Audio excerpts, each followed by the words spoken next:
There, the mic's on. You can talk to them.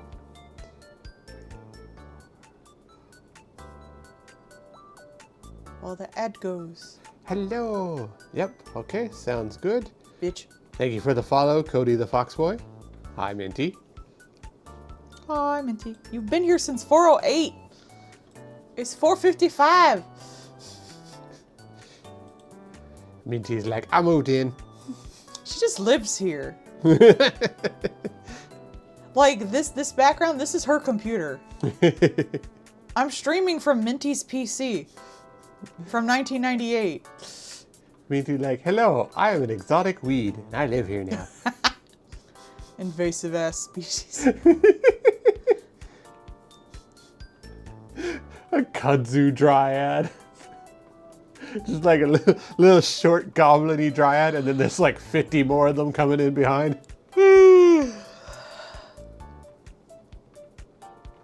Me and Paul are a little sleepy. He got up really early today, and I woke up fairly early after he left. What time did you leave? I left at 3:30. Oh, I woke up around 3:30, so I guess I woke up when you left then. Oh, I tried to be quiet. It's your fault. No, I didn't. I don't know. No, I didn't. I don't know. Yeah, that sounds right. But yes, there was a giant Pokemon's 30-year anniversary thing at the work. So Yeah. I had to be up at the ass crack of dawn. But the ad is done, so shill time! Welcome everyone to the Patreon stream where the wife draws people's Patreon requests. It's May, so it's a new month. So 10, 20, and 40 tier gets to have a request done and drawn live on stream. So, Hello. off we- Minty's first. Yeah. Wow. Minty, the sled game is out. Yeah, Minty. Sometime I need to like do a stream where I just have like a patron code for everybody, and then we all go to a private room together. Yeah. That's a big ass map. Yeah, on I that did game, not too. expect that much to be in there. It's very cute. So if you liked, what was it, web fishing? Yeah, It's it's that got a kind of web thing. fishing vibe. It's just a bunch of, if anything, it's web fishing but better because there's more things to do. Just a place to like walk around and chill together. Yeah. You can like snow race. You can do little tricks. You can throw snowballs at each other, a little snowball fight, play cornhole. Cornhole. Cornhole. We're from the south. Cornhole is required. Neither of us play cornhole or care. You can have yourself a little sippy. The hotted chalky, it makes you go faster. Get shot out of a cannon. So many cannons. There was like 3 or 4, wasn't Yeah, there? it's to help you get up there. Yeah. One shot me into the abyss, and then I got kicked by a Yeti. No, that's fair. You're in the Yeti's land. I also unlocked a really cool sled. It's a bench. We have to do multiplayer so we can see if you can sit on someone else's bench, because Yeah. that would be hilarious. I'll have to figure out how we're gonna do it or something.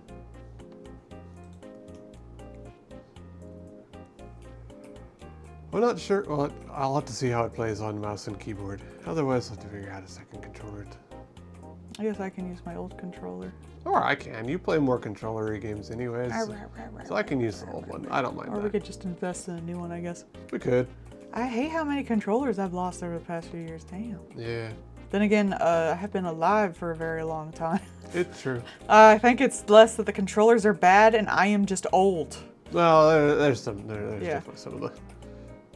They really do not make them as well as they used to. That's why some of the ones that have gone to the HAL effect is at least better survival-ish. But it's still, like, meh. There's so many people coming in so often because it's just like, yeah. They're expensive too. Yeah. It's like, oh, well, sorry, hit 2 years. It's, shit the bed now. There's a Cult of the Lamb controller. I think it's like $100. Oh. That's not one of the fuzzy ones, is it? No, ew, Okay. gross. Ew! Ew! Okay. Oh, even thinking about that makes me upset. There was like a thing for that for a hot minute there, and I hate it. That's vile. Because where they did the Sonic one and the Knuckles one. And I'm just like, bruh, That would be disgusting immediately. The little lamb PC was kind of cute. But you Yeah. don't hold a PC in your hands all the time, but you would have to dust it. Oh god, yeah, you'd have to brush it out because it would get dusty. Yeah. It'd be like a cat. You gotta groom your PC. Yeah, I think it would, honestly. I guess it would, but probably not that much, especially if it's only fuzzy on one side. Yeah. It depends on like how the internals are set up too. Yeah. Because like if you got like the graphics card close to the fuzzy side, yeah, it would definitely trap in heat a little too much. I think it was just like a joke anyway. Like, Yeah. I don't think it was intended for use. There was there's this one guy that does a lot of like goofy shit with cases, and he did like the Fanhattan project, he called it, and what it was the side panel. He replaced it with a dome of, I think it was 36 fans, so it like made the case almost spherical, and there's this huge fucking thing, and it's like, when it turns on, it's only like 75 decibels, you know, like the fire engine going by. But it also dropped it by like 20 degrees temperature. What the fuck are you playing that you need that? Nothing, it was a proof of concept.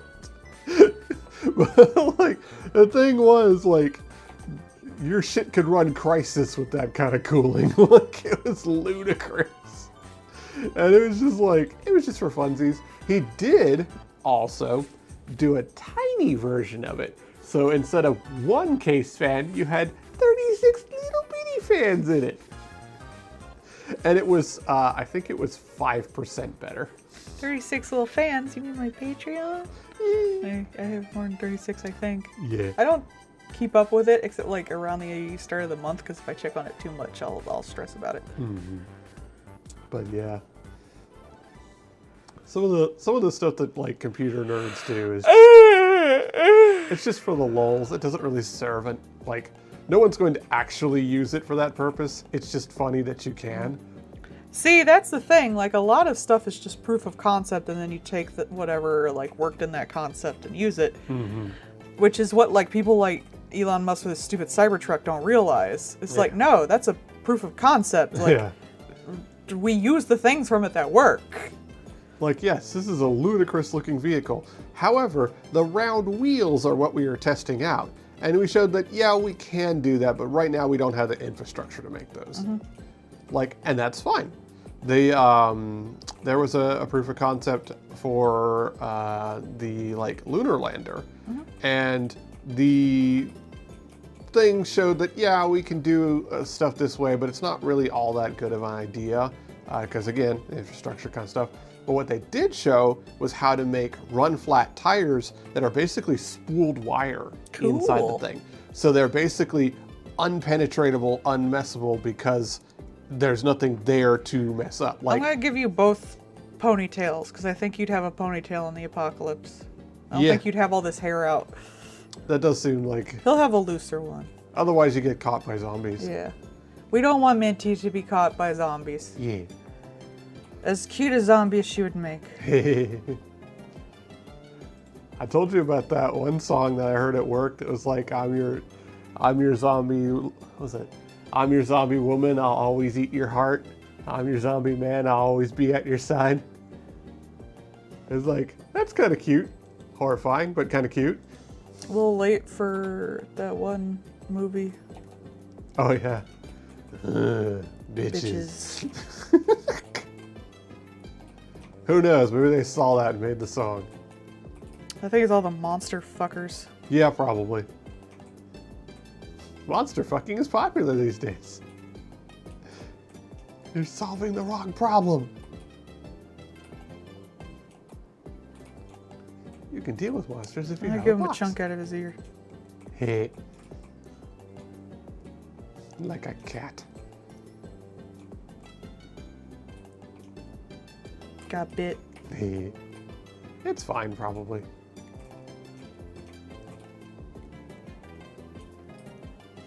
Hello. How's it going, bud? Yes. Minty was here bright and early. She was here an hour early. Like a Pokemon drop, she was waiting for the door to open. Not a complete hour, because I tend to, like, since we have the ads and stuff, I tend to try to start 5 minutes earlier, so. Just give her a chance to come in before things get going, but still.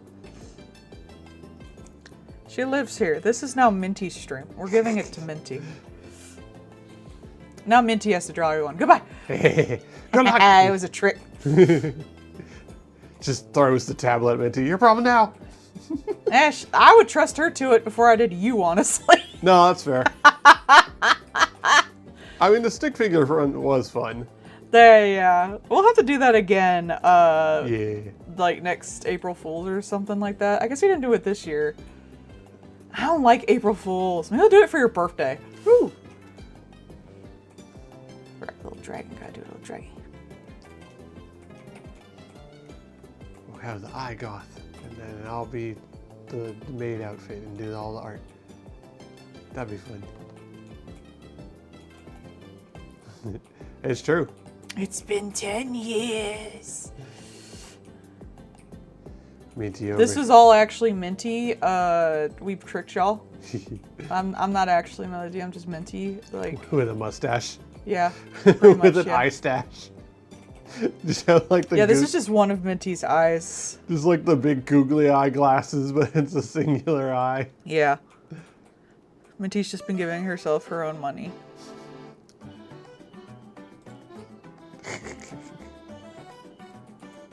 I feel like at some point that's definitely just money laundering. Did they think like I was a figment of your imagination? Like, what the fuck? No, it's a physical person. You can I've literally. never been the figment of someone's imagination before. That's I pretty feel so wild. honored. It's pretty wild because like there's physical evidence that you exist. I've made her like dolls and shit.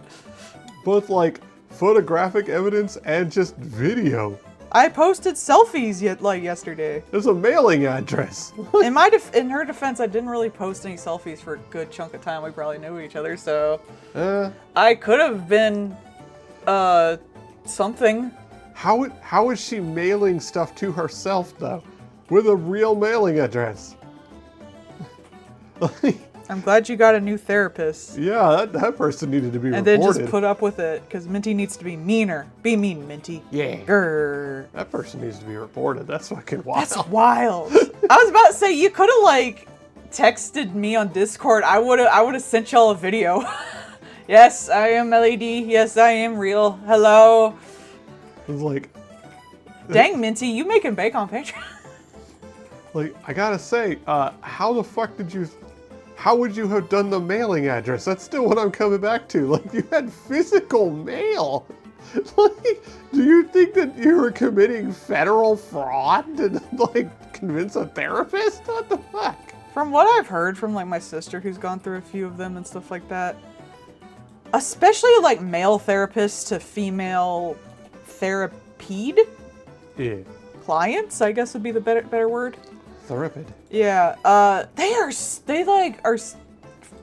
not good. Really Like they're condescending. they're condescending, and like I know a therapist obviously like knows a lot of shit, but they tend to act like they already know what you're doing and what's wrong with you before you've even done anything, and they stay on that forever. At least that's what I've heard. I've only heard like good stuff about like when someone finally got a female therapist. I imagine that might be. I'm sure some men deal with it, but I imagine that's more common for women. Mm-hmm. Yeah, let's see. If they showed up assuming that you were schizophrenic, then they're trying to do anything they can to trigger you, then be like, aha, see, I proved it. Mm-hmm.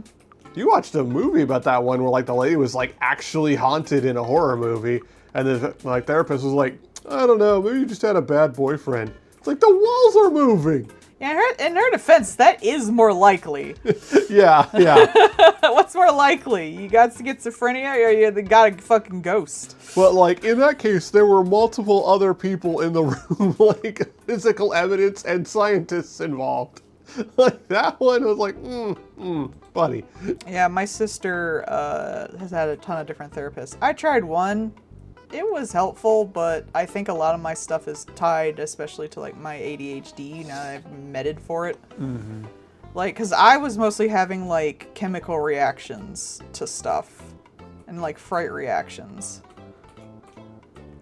Because I was overstimulated and stuff, and then I got on the Adderall and I was like, oh fuck, I've just been living the fucking life on hard mode. Damn, okay, I guess. This is what normal people feel. Wow. I don't feel like I want to tear my skin off every 5 seconds. Well, over here, like, I guess I've been in hardcore mode. I know, that's literally what it felt like. And I always kind of knew, because it was never like tied to shit happening around me. Yeah. That's how I kind of knew it wasn't something that was like... some of my shit is obviously tied to my mental state and stuff like that, but some of this I could fucking tell was chemical.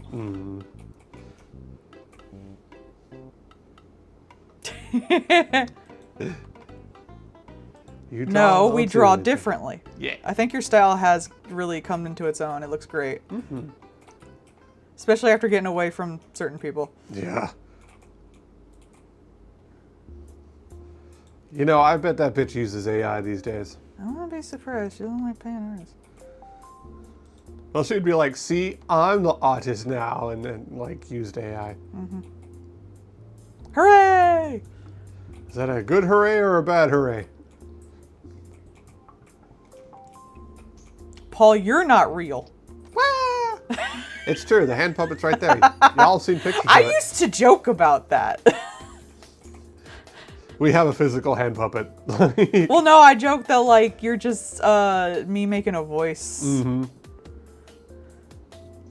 Well, yeah, because she was terrible. Like, I would also want to be on drugs. Yeah. Dealing with her is like, I better be highly medicated for this. That would be fucking buck wild. I was amazed not me or my husband got COVID as far as we know. Yeah. Because we were both, like, working balls deep in the thick of it and service stuff, so. Hooray! Meds are good when they're needed. Yeah. Meds are bad when they're not. Yeah. I had you know, way back in the day, I had a head doc for a while there. And he was actually really good. It was the guy that prescribed the medicine that was a complete fucking chuckle fuck. That guy, like, I was actually having bad reactions to the meds that they were giving me, which later on turned out that I probably really didn't need, and I was just being misdiagnosed. But I told the head doc, and he was like, oh, yeah, no, we need to change your meds, like, right now. And so he puts in a thing. The guy prescribing the meds showed up an hour late because he was at a golf game and was like, it's probably fine. It's like, no, dipshit. This is really bad. I'm having a really bad reaction to this. And so did the psych guy agreed. And it was that point that I stopped going to that guy because, like, clearly they just weren't fucking listening. I'll listen to you, sweetie. It's like, if I'm out there mowing the yard and walking around ranting for half an hour, I think the medication is not working right. Which is wild, because you're not an angry person. Exactly. She probably did. Hell, if I had talked with her longer and hadn't handed off the shit to Paul, I probably had it fucking too. Yeah. Not that bad, but like I was in tears. Yeah, because she's an extremely manipulative cunt.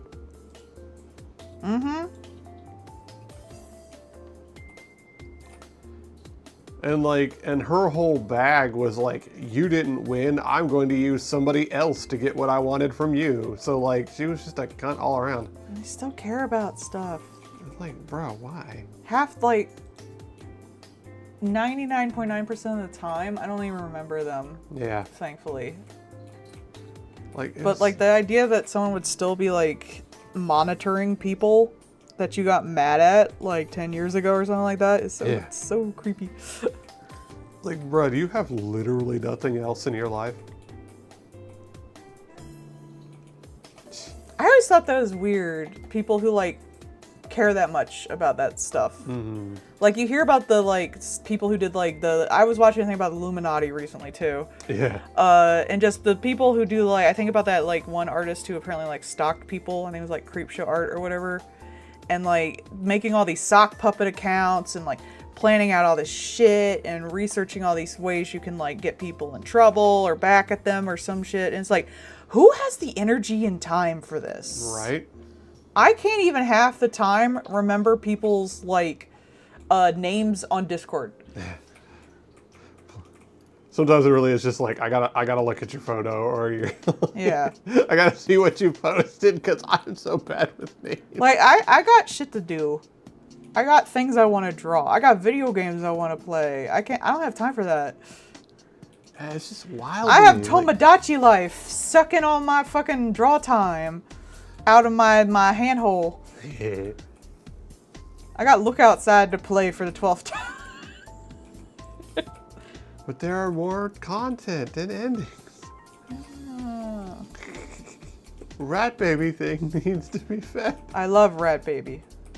I made Rat Baby thing in the game in Yeah. Tomodachi Life, and he's so cute. Did you see that thing I sent you with the car cat plushie in Tomodachi Life? I did. That was ridiculous. Oh my god, someone meticulously, because you can't really scan images in here, someone meticulously put together basically a photo of their little car cat plushie to the point where it looks like a photo in there. Yeah. And it just bounces around, and the person looks at it and goes in like the most robot voice you ever heard. It's like, "Let's be friends forever, tiny cat." And the thing goes, "Fuck ass."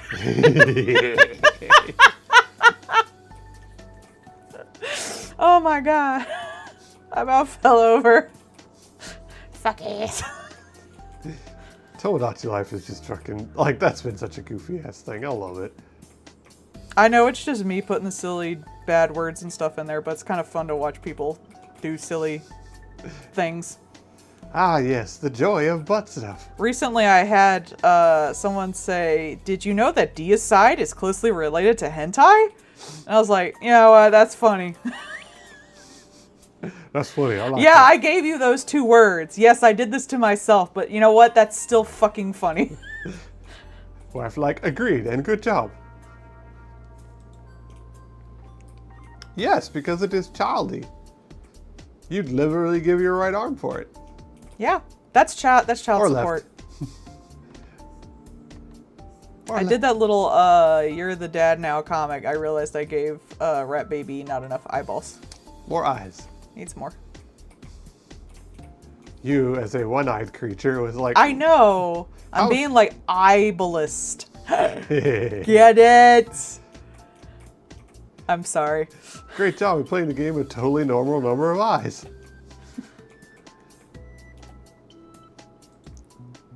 Hey. I mean, so does Lloyd. I gifted it to both you and Lloyd. You're the dad now? Yeah, dog. everybody be loving him. Ha! That's good. I like that because I jokes, so I give that a 3. Hey.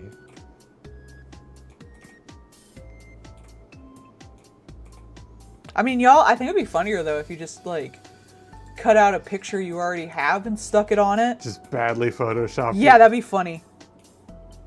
I'm not sure you can soft lock that Oh game. no, yeah. As far as I know, there's no way to really soft lock it except to maybe like just get the like non-perfect ending where they're like, yeah, everything's to shit, Yeah.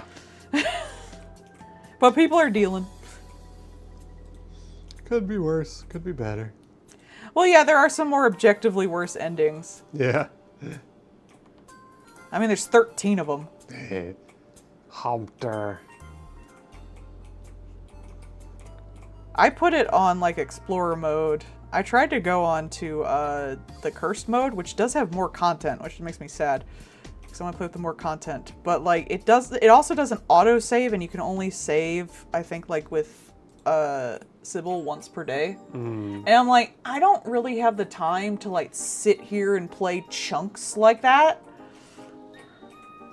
Much less even like when I have to like every time I fucking die like an idiot in this extra hard version, I gotta like reload. Yeah, I don't got time for that. Hellos. I have no fucking clue. It was just 2 words I gave them. Hey. When they asked for like what they should talk to people about, I said deicide, I said rite of lust, I said hentai, I think Lyle. It's like hentai. Yes, because none of these words are in the Bible. Exactly, yeah. Hatsune Miku. That's Hatsune one, Miku. even though there's an actual Hatsune Miku in there. I'm tempted to make more Mikus. I made Spamton and Tenna. Yeah. Which actually turned out pretty good. You need to do calcium, Miku. Mmm. Hatsune Liku. I was thinking of doing like that one from the song, was it Static? Mm-hmm. You know, the one that they did the Tenna cover for? Yeah. I think that would be fun to do. Maybe I'll do that. This axe is bending like a banana. Okay, guys, earlier I did show this to the patrons. I should probably do a post about it because it's a good thing to learn. I could post the safe for work version of the post I was talking about, not the one where it's actually got the things. But this is a good art tip while I'm here. In Clip Studio, if you have a 3D model, you can now draw on it directly. So you can actually take something that's like a pattern, like I did for the Cult of the Lamb thing, since I draw this a lot, and you can draw that on a 3D object, and then you can arrange it to keep the perspective on the pattern. So that's what I was doing, and I was doing like a sexy thing where they're getting like blown on the altar, which is great because I use this a fuck a lot. I'm glad I saved this because now I can just go like, boom, altar, boom, window. Because they do a lot of fucking in there. I need to do it with the summoning circle. Mm-hmm. Oh my god. But you can even do it on the faces too, which is also cool. But not on the 5 heads model I got, unfortunately. But on the base models you can. Which is kind of good if they have like a tattoo. Or the models don't come with like pre-rendered eyes. Unless like you get it specifically. Mm-hmm. Which you can. But then you could draw on very stylized eyes and know how big or small they'd be by the perspective. But I was doing that. And I was like... I want, like, the crown's gonna be like a living dildo at the bottom. I'd like to keep the perspective on the dildo too, because it's like this kind of perspective. Like, this is the floor. It is very up into the ass. Good, ads will come. That's the only thing coming. Yeah. So I was like, I wonder if they have sex toys, because Clip Store is like surprisingly chaste. For what it is, like, you can get tentacles and stuff, and you get sex poses. But if you, like, search furry, you can't find anything. Despite the fact there are furry heads in there. I actually have some of them. So I was like, toy, because then I thought, oh, I'll find, like, a dildo or something similar, and I couldn't find any. So eventually I was like, oh, banana! Banana! Banana! And so I got a banana. I could just use a tube, but I like my dicks, like, at least a little bit curved. Mm-hmm. And when I put it in, this was how big the characters were. As soon as I loaded it in, this was how big the banana was. I got the whole screen. God, Nari to win first visit be like... Oh, got a thing. I did manage to shrink it down and shove it where it don't shine. So, everything worked out. Okay, Discord, would you kindly fucking work for more than 30 seconds? Nah. In shitification. Yes. Oh, that looks good, Minty. Banana. Orangey. Synthesizer. Roll the roller. Roll the roller. Whee! That's from like a 15-year-old Vocaloid clip. When they got Luca, because Luca had like a relatively decent, at the time, English vocabulary. So they came up to her and she was like, do you speak English? And Ren and Lin obviously don't. But they know some words, and there's some words that like Japan doesn't necessarily have an English word for. Mm-hmm. And so they were like, oh, orangey? Oh, orange. Banana. Oh, banana. Roll the roller. Oh, roll the roller. Roll the roller. Roll the roller. And now it's in our lexicon forever. I know, right? It's some stupid animation done on Nico Nico like 20 years ago. And it will never leave us. I know, right? Yeah, Discord's been really getting hit with the enshittification bat. I don't want to transfer. My whole Patreon is on Discord. Oh, we made ourselves the only game in town, and now we're just gonna fuck it up. No, stop it. I can see making yourself the only game in town. I don't see why you gotta make it shittier. Yeah, right. Because you're the only one getting all the money. There was, I think I saw today that GameStop is trying to buy eBay. Do they have the... eBay's a pretty big company. Do they have the money for that? No, but yes, because it's all funny money anyways. True. So... But I imagine eBay with all the, like, bullshit on it from, like, third-party drop shipping sellers has, like, a lot of money. So the thing is, GameStop right now is valued at, like, I think it was like 11 billion, which obviously that has nothing to do with the reality of the situation, but that's what they're valued at. And eBay is valued at 4 times that. Yeah. But because of all the stock shenanigans and bullshit that's been going on right now, GameStop is sitting on a lot of cash. So they have a lot of actual money. They have a lot of funny money too, but they are actually having money. Like they have just actual currency right now. And so what they're trying to do is make a big offer at eBay and hope that they bite, basically. Even though, like, yeah, no way, they're not even close to being in a position that they could actually buy eBay. But they have a lot of cash. And so basically they're hoping they can just waft a bunch of money at them and grab something that is actually functional to keep themselves afloat. Which, investors are stupid, they might. And in particular, like, they might convince eBay's investors, like the shareholders, to push for the sale. Because obviously the shareholders will make money either way. Both stocks went up a bunch just on the announcement that they wanted to. There's not even, it hasn't even been You might as well negotiated just yet. lie. Yes. Yeah. It's GameStop. They have done stock manipulation. This pretty much is. You know, they had the whole thing with the NFTs and all that other horse shit too. So like, this is not even new, like stock manipulation's not even new for them. GameStop should just team up with, like, instead of going for eBay, they should go for the tabletop stuff. Like, there's no real reason to have brick and mortar for video games unless you're selling older ones these days. And I don't mean that in a mean ways. They're just so available in, like, Walmart and your store and stuff like that. And I do think used games is a good market, but you can find, like, better used games place for older stuff. And usually, like, used games these days are kind of, unless they're like shit, are kind of out of people's price ranges. For, like, casual, like, it used to be like you'd get a used game because it came out a bit ago and now it's cheaper and you trade in yours and you put it towards that.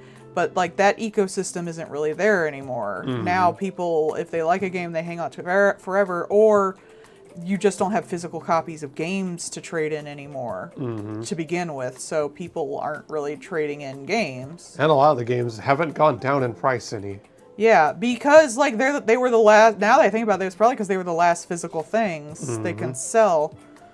But, like, tabletop stuff needs physical shit, so why don't, you already got, like, the infrastructure for it. Yeah. And I don't think it would be that hard to start. You already got the cards, which is half of what most tabletop stores are anyway. And they bought ThinkGeek, so they have like the physical merch, like, ability to move that around. Yeah, just team up with whoever teams up with all that shit, and then just make, like, stores big enough to hold tournaments and crap. Yeah. No, I mean, like, in Nintendo games are still fucking full price, you know, years and years later. I mean, like, if they kept the used game part, but instead do, like, the used game stores do by themselves, where they just, like, basically trade in and out old games. Like, the one we have, the Action Replay, where they're like, y'all can buy the shit ones, the valuable ones we're either gonna, like, sell on eBay or sell for a higher price. Yeah. And then you just open up the rest of the store to a more frequent thing, like cards. Right. Tabletop games, that kind of stuff. Tabletop games, cards, all that. And then you just become, because then while people are, like, staying around to look at the used games, which some people might, you know, shove out the money for, while they're waiting to, like, do their tabletop battle or something like that, or they're waiting for their D&D group to get there. Yeah. That's actually a good idea. They should do that, because these tabletop places are doing pretty well as far as I can tell. It's like one of the few third spaces. I bought and am trying to learn a fucking board game to try to like go to the tabletop thing at our local thing, because I want to try to make some local damn friends. Yeah. It's actually very cute. It's about cryptids. Which makes it the best game. Yeah, I would say like the retro stores. There's a lot of those, but you know, like they could corner the market. Like they're pretty well off, and they still sell toys. They could still sell toys and shit. Like they already did that anyway. Yeah. If anything, they could get into the more expensive toys. Figmas and like model kits and things. Yeah. Like think of that, just even model kits, because like a couple of places have started having model kits more now. Target dabbled in it for a little bit, and they still have quite a few. So like having more things in the bringing over that kind of stuff market would be good for everybody involved. I can see that, like especially the more local ones, definitely being like, well, we can, especially like at near college campus or things like that. It's like, well, this is a good way to get the locals coming in all the time, and maybe they'll buy the cards or things like that. Yeah, because then they'll be like playing games with other people. They'll be, if you're doing like the Warhammer and stuff, they might be buying paints. You could have paint days, which I know our local place does. It's another thing I should try to get into, but I'm shy and it's hard. And I would probably bring like my doll I'm working on instead. Yeah, paint's paint. Yeah. They'll still be there to... Maybe I could bring it and like ask people about doing blood and stuff. Yeah. But like everyone already knows each other and they're like already talking to each other last time I went there, so I was scared. It's hard. I need to be able to like sit down and talk one-on-one with people in a controlled situation. To like, I can't just go up to people. It's too scary. I'm trying though. Yeah. I always worry I'm bothering them. No. But that's the intrusive thought. Yeah. Well, it's not, but it's more of a catastrophizing thought, because we just watched a thing about what is and isn't an intrusive thought. Mm-hmm. That is just me being a scared little bitch. There is a difference.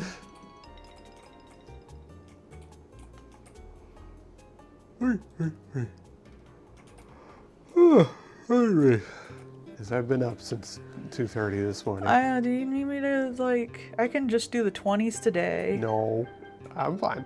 I had a boss coffee. I'm good. Okay. I had my Gucci coffee. I usually just block them immediately. I don't call them out, because that martyrs them. And I don't want them to feel martyred or justified in what they do.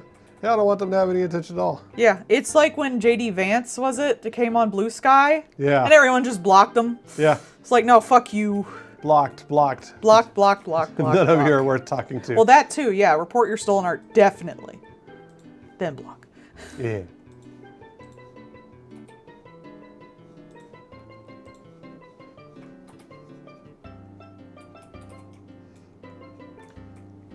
But if they're just like an AI guy, I just block. Yeah. It sucks that you gotta check that much too, because as soon as someone follows me, if their name is even like slightly off, I'm like, I'm gonna go check out their page. Mm.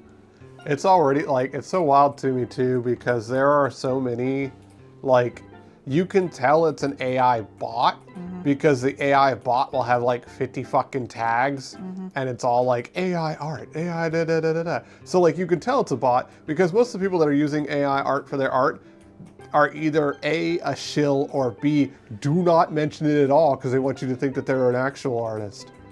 It's like, no, fuck you. I try to keep up with it. Sometimes I can't because I might get a lot of followers at once or something like that. My not safe for work Blue Sky recently blew up, so. But I try to check. There's usually some tells though that I can already tell ahead of time. Same with like when Tumblr got the big bot infestation.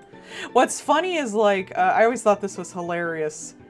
If someone has like an abstract picture or an anime character, something that hides their identity as a profile, especially on Tumblr, I kind of assume that they're probably a real person. Like, Yeah. if that is an Yeah. anime character, that's probably someone's Blorbo, and that's a real person. If they have an actual selfie and an actual name, I'm like, I don't trust you. I trust, like, sucking Sasuke's balls in 6969's XXX with a picture of, like, from some Sasuke Naruto Dojin more than I do Laura Palmer with an Yeah. actual selfie, because she's gonna ask if I like want to like chat in private. It's literally like you see like Naruto's ball sweat ramen 5 Yeah, or something. see, I would trust that. Yeah. Same as when I go to someone's page, if I see a bunch of like fan shit, I'm like, they're good. Yeah. That's one of my people right there. It's so wild that like the shit that used to be like, oh man, this is some garbage thing or some asshole just being a troll or a bot. Now it's just like, that is a person. Though if they have, I haven't actually gotten one. If they do have a, what's that show? A K-On! Avatar, you gotta check, make sure they're not a Nazi. Yeah. Just funny, because that's actually one of my sister's favorite anime, which is sad. That was such a weird, like, fucking thing to learn about. I watched a video about it, and it's Yeah. really like a nostalgia for a time that you never really had, where life was simpler, Yeah. and like All you had to do was protect your waifu. yeah, where your biggest problem was making a little band with your friends and stuff like that, and women were just cute in a woo and didn't like have thoughts about They weren't feminism. feminists. Yeah. Like that's really it. Yeah. It's sad, but it's true. When all you had to worry about was mom not bringing you muggies in your basement. Oh wait, you're on time. I'm still on the first one. Yeah. That one thing you watched when it was talking about like the anime VHS market when they were talking about Vampire D. Yeah. I was like, oh man, yeah, the VHS market back in the day. Mm. Like that's how I saw some of my first shit. That's how the only way you could see some of your shit. Yeah, like it was either at an anime convention or like I guess at like an anime group sometimes. But like yeah, you know, I got first introduced to it because like Cal I knew at the time, she really liked Child's Toy. That was the first one that I ever watched. It was on VHS. Kodachi. And then also Slayers. I had at one point Cardcaptor Sakura original like subtitled, hard-coded subtitled VHS. Jeez. Yeah, it was hard-coded in there. See, And that was like my first like actually listening to Japanese shit experience. It's pretty interesting. the world has moved on, and yet it's still the same. We still want our weird subs on a bunch of weird anime.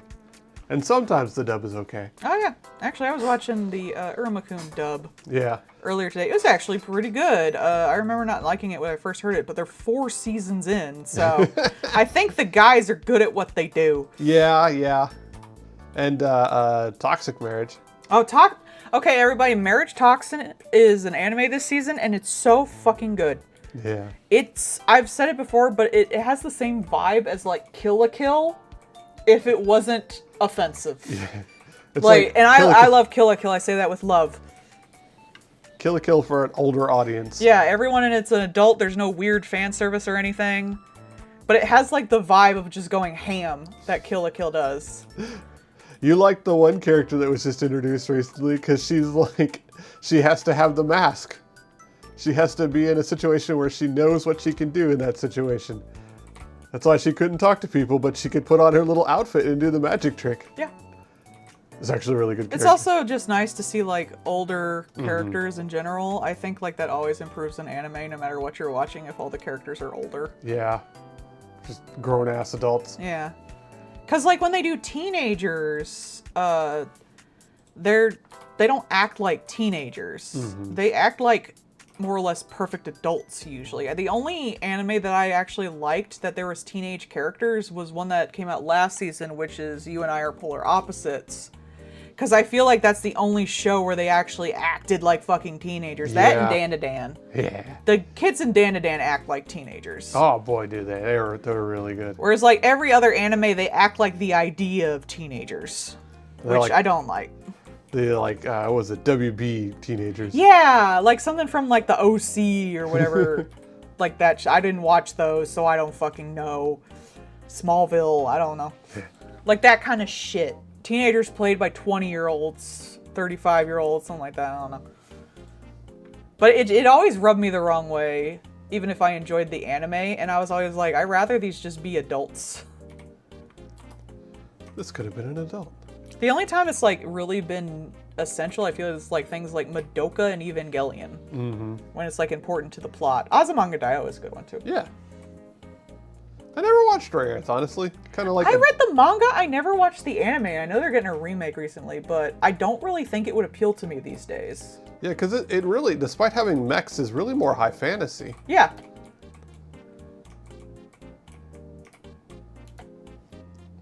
Like, that was always the thing for me. Like, You want to watch Welcome to the NHK? I... I actually... also, that one where it's like... My love for... I forget his name, but it's like... Is level 99999. Yeah. Like, those are all college kids. I thought they did a good job with that. like Yamato-kun? Yamada, yeah. My love for Yamada is like level 99999. I thought that one was really cute. I'm sad they didn't get to it in the anime, but in the manga, because I read a little further in it, because they're actually like fairly decent couple. I like that they're not perfect, which is very nice. But in the sequel, she gets a neighbor who's a streamer, who's streaming at like 2 a.m. and crazy loud. And the guy that's eventually her boyfriend, who's autistic as balls, but I love him. He doesn't mask. I love that. He's like one of the top FPS players in Japan. So he gets his two other like top FPS friends, and basically stream hunt this guy down on Fortnite and just constantly kick his ass. Just bullies him until he shuts up.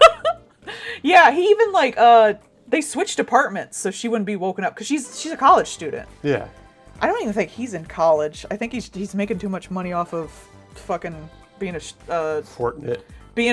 He's like a professional gamer. Yeah. Like they met over an MMO that he just played because it was relaxing for him. Compared to like FPSs, but I thought that was so fucking funny, and that's such like nerd girl fantasy thing. It's like, oh, this guy is like being mean to me, and my boyfriend beat him up in Fortnite. But it was pretty funny how they did it like slowly at first, and then they like hunted him down in like other games and shit, and it's just really funny.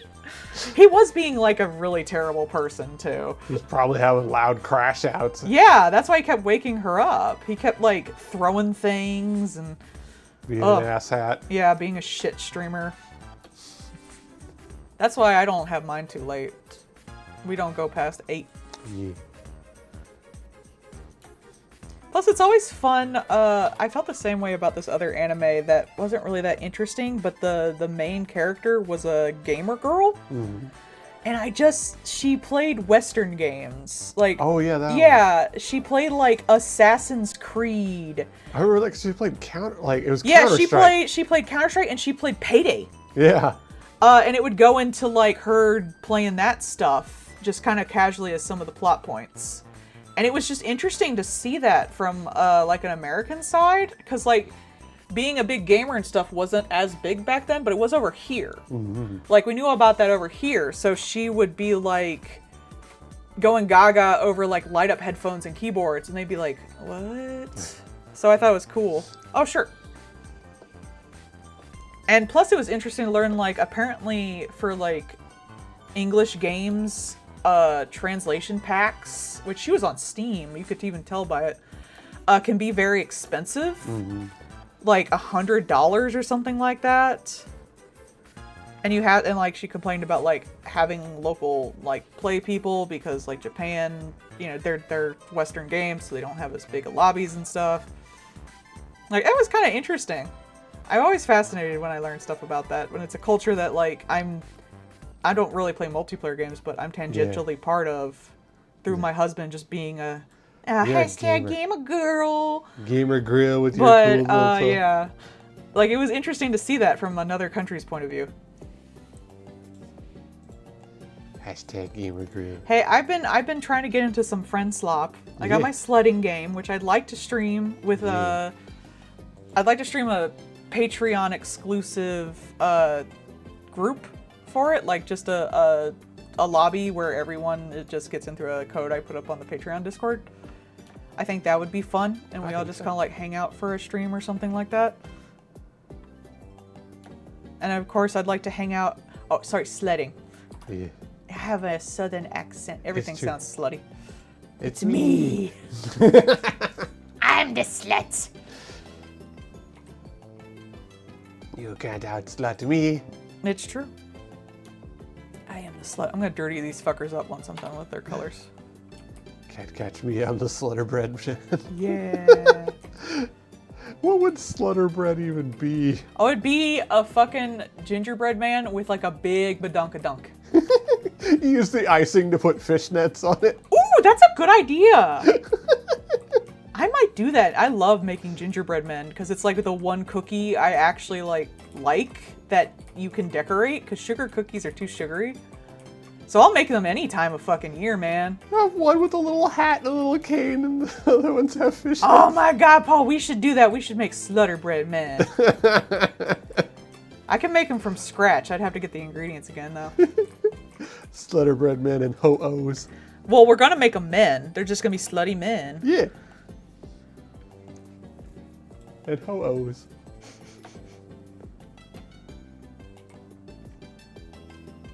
But I'd like that. It's a very cute game. I was enjoying it. It's like $6, I think. Yeah. If anyone can't get it, like probably Minty or Lloyd. Lloyd's been having. I think Lloyd's doing better. We had some money troubles there for a bit. I would consider getting it for y'all so we could play together. It's gonna be fun, y'all. It's very Me and silly Paul cute. got it. It's just Yeah. a cute little game. It's still in what's it called? Early access. Early access, yeah. And I did fall through the ground at one point, but they put me right back, so it's fine. Yeah. So there's not a huge. There is like surprisingly amount of content, but there's probably gonna be more in the future, like more little guys to be and stuff. But it is an early access, so it's not like amazing yet. But I would like to play with people because I don't want to play games where you fight each other and stuff. That makes me. I don't like that. It's not our vibe. I also don't want to play games where like you can fuck everyone else over. That also makes me feel guilty. But like this is just a silly little game where you do silly little things, and I like that a lot better. The same with like Peak. It's either gotta be a game where no one can win, or there's no win. Yeah. Then I'll play it with people. But you can be silly little guys. You can make little snowman, and you can sled around in a crock. You and can do sick drinky tricks. your little hot cocoa. Yeah. You can get on a little bench on top of a mountain and drink little hot cocoa together. Yeah. It's so cute. You can be a frog with a little badunkadunk. Yeah. I have a little bow because I'm cute and everybody loves me. It's true.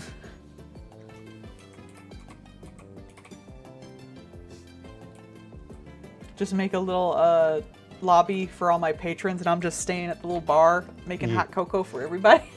Big, Hello, everybody. I made y'all some sippies. big sippies for big friends. I'm just a bartender. Yeah. Sounds like you had a rough day. Spill your troubles, friend? Penny for your thoughts? Don't I pay you $10 a month? No. Maybe. Not that you can prove it. I wish I was big enough I could just get like free ones for friends as like free keys. Yeah. And we all play together to promote it, but I'm not big enough.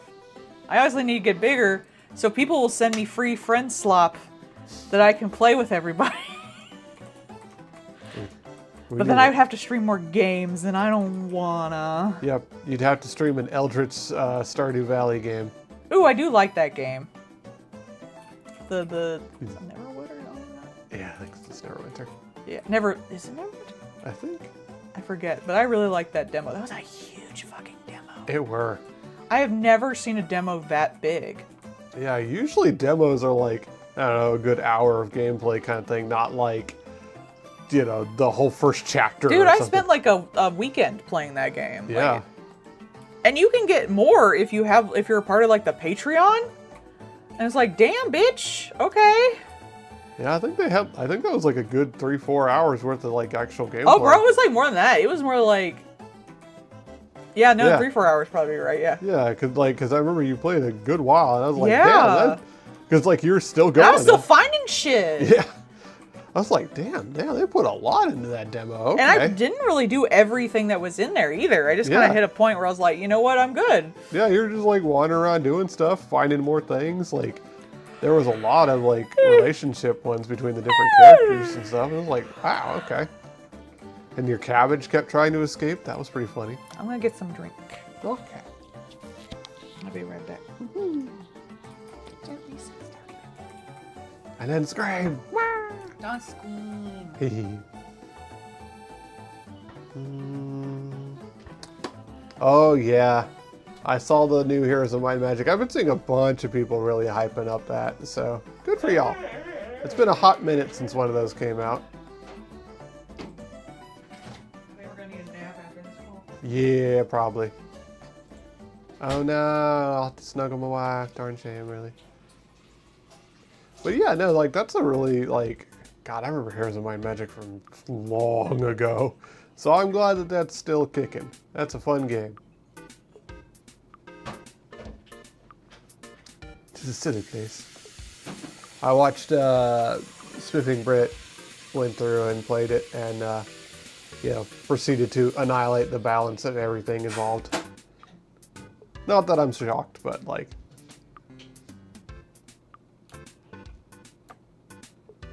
Oh yeah. Oh, pardon me. A bunch of games I had on my wish list came out. Yeah, it's been pretty good. Like, you know, once again, the indie games be winning kind of thing. Because, like, man, while some of these AAA games, like, I don't know if you saw it, Saros came out, which, again, full-ass price, the whole thing, right? What is it? It's called Saros. I don't know what it is. You remember Returnal? Oh, yeah. Same people, and they basically were like, okay, this is our second go at that kind of game. So basically they I thought they improved, did, like, from what I heard, they did a pretty good job of the first time. Why don't you need a second go at it? Make something else. because they wanted to do it better. And like watching the Panda Man play it, like they did actually do a great job with it. It is phenomenal. Like it is, if you like that kind of game, it is probably the best type of that game that you're gonna play. It's also the King in Yellow themed, so you know, good old Eldritch kind of stuff. What's the King in Yellow from? That's another Lovecraft one. It's Okay. Madness. Okay, it's been very popular lately. Mm-hmm. I initially thought it was a Fear and Hunger thing. You would think, right? But yeah, it's like madness and like your views on things are distorted because you're not seeing reality anymore, like that kind of thing. Mm-hmm. It's less like an eldritch creature causing problems and more just like your brain is just kind of vaporizing. I mean, that could be both of those, honestly. Yeah. But yeah, it's pretty good. And I watched the Panda Man play a good bit of it. Like, that is a really good one of those kind of games. It's still not my kind of game because, you know, Dark Souls. But Yeah, I'm not good enough at video games. Mm-hmm. So yeah, for me, it's not my type of game. But like, again, it's also $60. So, like, it's not my bag. Man, I didn't get the fucking Forbidden Solitaire because I didn't want to pay $12. Yeah. I was like, I enjoyed the demo, but that's a little much for me. Yeah, that really, like, so many of these games are coming out and like, it's just, they've priced themselves out of anybody wanting to play them. At least it's $60 instead of like $90. Yeah, so many of them are trying to push for now. Exactly, yeah. Absolutely not. See, $60 I can kind of get, and I would spend $60 on a game. Like, I spent $60 on the new Silent Hill game. Yeah. Because I really wanted to play that, and I was really looking forward to it. But, like, I'm not going to spend $60 on a bunch of games. And I Yeah. can get so many games now for under that. I probably spend somewhat close to how much I used to spend just because I can get so many games so cheap these days. Yep. I did almost play like 100 games last year, according to just Steam. Ah, okay. Oh, there you go. There you go. See, I've read a lot of Lovecraft's work. I had like the complete collection when I was younger. Yeah. And I might not have like understood everything because I was a stupid teenager, but like I don't remember that. Yeah. My understanding is most of Lovecraft is racism, so. Well, I mean, Eldritch by design, in the same way the races in like D&D and fantasy and stuff, by design they are racist. Yeah. Like it is racist. It's fear of the unknown, and the fear of the unknown for them, and like mysterious chanting and mysterious cults. That's just like Brown people. it's just brown people. Yeah, it's just brown people. Yeah. But like you make something better out of it, which is good. It's the same way like how traits are designated to races in D&D and how it's called races and not like species or something like that.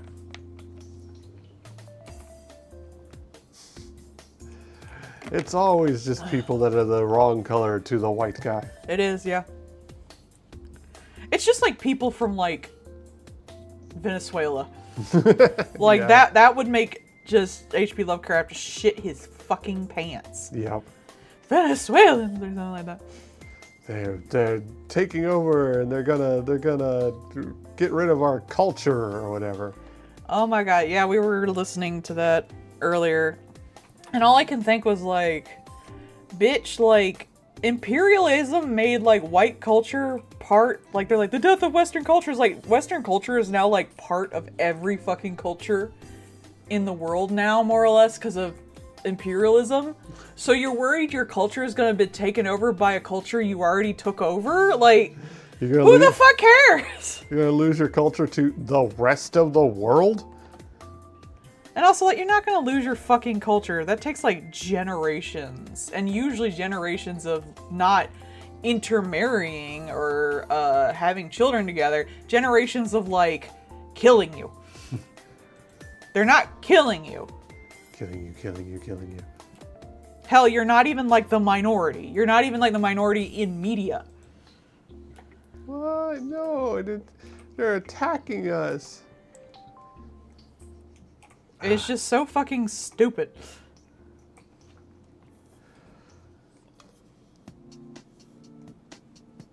I know our white culture is gonna get replaced with, looks at note, another white culture just with brown people in it. Ah, and it's not. How could this happen to me?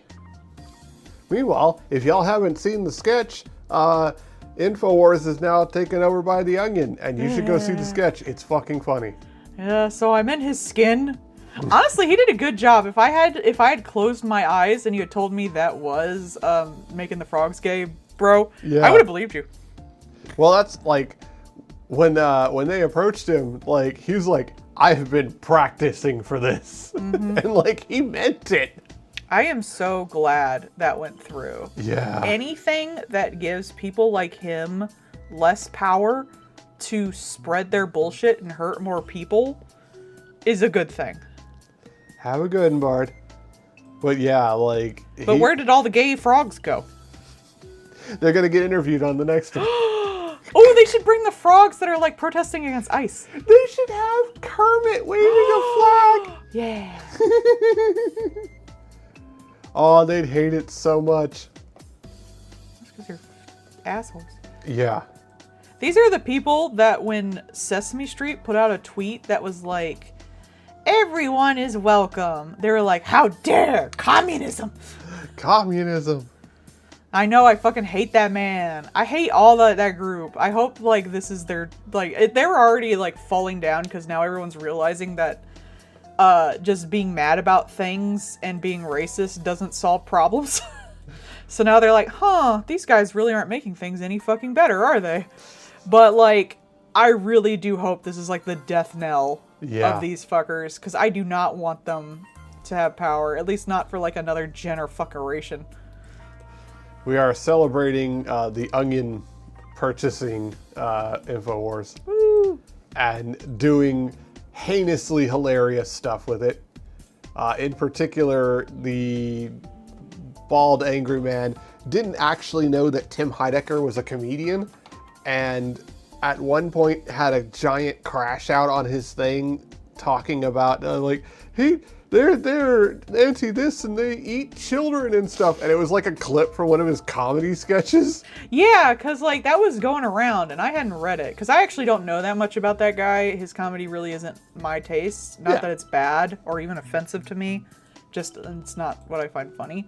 But there was like pictures of him in like jail doing like the lineup. And it was so obvious to me that it was from a skit, just from the lighting and stuff like that. And I was like, oh, that's probably just the best picture they have of him. No, that's what he posted up being like, he's gone to jail.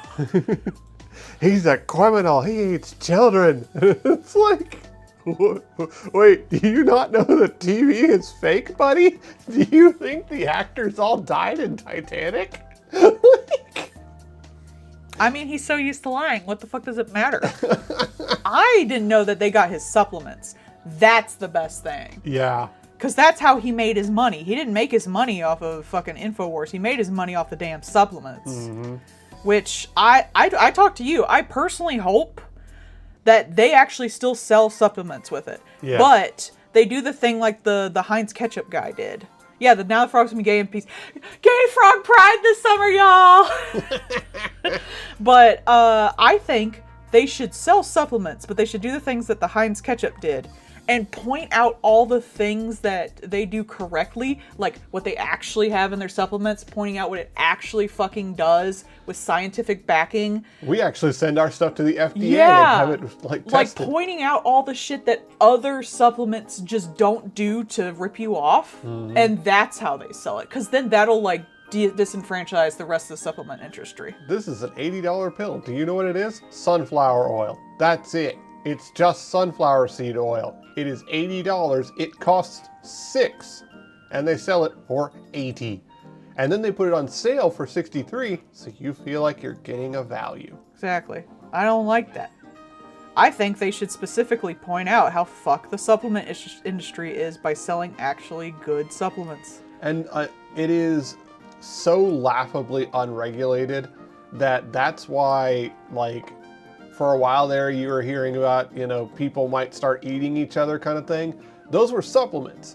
That wasn't pot. That wasn't anything like that. That was synthetic THC, which fell under the supplement market because it was THC but not derived from marijuana. I mean, we've been watching that one guy talking about drugs that you can just get at the fucking gas station that keep you high for like 3 days. Yeah. And like, that's the thing. Like, that shit is a supplement. That is why Bang got sued by Monster Energy, because Bang was calling itself a supplement while selling energy drinks. So they were competing against Monster, which is owned by Pepsi, and they were having to actually put their shit up like a soda. They had to have it tested. They had to have food regulations for food safety. That's sad that supplements are less regulated than soda. Less regulated than energy drinks. Yeah. That tells you something. Yeah. So like, they were like, hey, that's not fair. They're not competing in the same game as us. And what's more, when they did sue them, they proved that not only were they not properly regulated because they were pretending to be a supplement, the shit that they had in it that they were trying to sell it on not only didn't exist, but wasn't in the drink anyways. Yeah, that's the kind of thing I think they should point out. Yeah. And then they'll be like, we're not selling like the best supplements in the world, but at least we're telling you what's in them. At least our supplements actually have supplements in them. Yeah, like I think that's what they should go with. See, a lot of companies don't do that because they kind of have like a hee-hee, wink-wonk handshake agreement that's like, I don't tell everybody what's in your thing, you don't tell everybody what's in my thing. Yeah. You don't tell everybody that we're all just fucking jipping everybody. It's like with the light bulbs. But then, like, they don't care. Yeah. They're not part of that industry, so they can just come out and fucking say that, and I think they should. There was one company that essentially got bullied out of GNC, and the reason why was because Yeah, that's true. Husband would not survive. just see like that one meme where the guy's just like mummified in bed. We did get like, neither of us really likes to be quote unquote high. Even the gummies I get are, I'm sorry, you want to finish your story first? Yeah. And basically they got bullied at GNC because they were actually paying DuPont Chemical. Wow. And the reason why, their pill that they were selling actually had like the regular pill capsule. And it had their ingredients were actually encapsulated in a little thingy. And that little thingy is the same way that DuPont Chemical does fertilizer for lawn care. Oh. So they could actually show that their shit would get into your system in a certain way because they could chemically prove that it would dissolve a certain way. And GNC tried to make them lower their prices for GNC. And they said, no, we're paying for actual stuff in our stuff. We're not going to do that. And so GNC had a hissy fit over it and threw them out. Sounds right. Paul can work at GNC because he has morals. It's true, but rude. But anyway, the ones we have, I even take half of, and it's like the lowest dose you can get. We recently got one that's called like Love. It makes you so fucking sensitive. Jesus Christ. But y'all know that like pot does not make me high so much as it just makes me frisky. So I can only really do it around my husband because that's the only person I want to be frisky around at the moment. If anyone else wants to apply, they can. But it's very rigorous. Ha ha ha! Not like that. Oh god, I meant like boring and annoying. Too late. But we did get like these ones that were little muffins, and Oh god. Yeah. that one, I don't know if it was because it was not a gummy or it was, in a different format, but it made us like really high to the point where like we didn't really enjoy it. And I decided the safest place to be during this time is to probably just lay down in bed and wait for it to go away. But I refused to like settle down until I knew where my husband was. And he was just sitting out around the corner at the computer. And I was like, I'm not gonna be able to relax until I know my husband is safe with me. So I forced him to lay down and snuggle with me. That one was buck wild because we were probably high for like 2 days. Yeah. And like that was not fun. It was like, did you ever want to experience being third person? Here you go. I just don't like being in control of my faculties too. Like that one was like, did I actually say a thing or did I just think I should say a thing and then never actually had the follow through? Yeah, it was actually physically difficult to do things. Yeah. Like it was difficult for me to call for you. Mm-hmm. Like I legit, you called for me while I was sitting out here and I was like, did Melody just call for me in the bedroom or did I just think she did? And I'm sitting here staring at the computer like thinking I should pull up a game or like something to watch and was just sitting here doing nothing. It was like, yes, all the executive dysfunction, but turn it up to 11. Yeah. That was the time where she was like, we were in the shower and I was sitting there and like I kind of, disassociated for like 30 seconds and come back and look down and realize that she is actually leaned over with her head tilted to the side. And I was like, hello? And she goes, tummy. He has a really nice tummy, guys. She was just fucking zoomed in. And I was like, hello? Hey, it looks like a Greek statue, but it's got like a nice dusting of hair. Like it's so soft. And not like abs, because like I don't like Greek statues with abs. I like Greek statues with a little natural punch. A little natural tummy before abs were a thing. And it was just funny because she was just zoomed out. She was like, tummy. It's a nice tummy.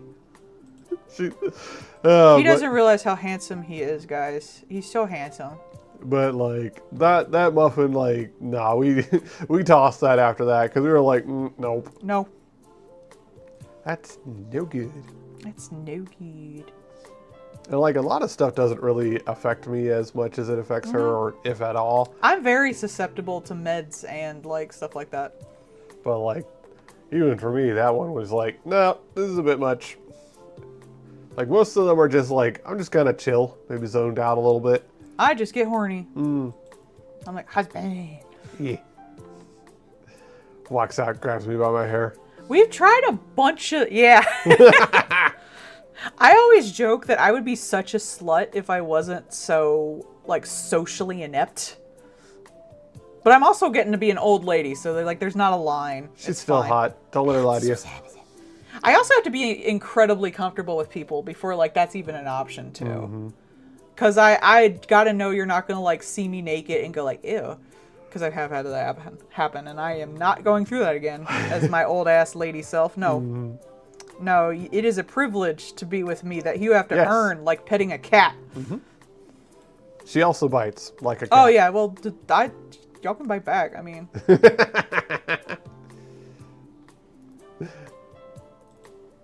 Wife, well known for chomp. Well, you're very chompable, It's true. but you're also very hairy, so sometimes it's hard. Defensive coating. Exactly.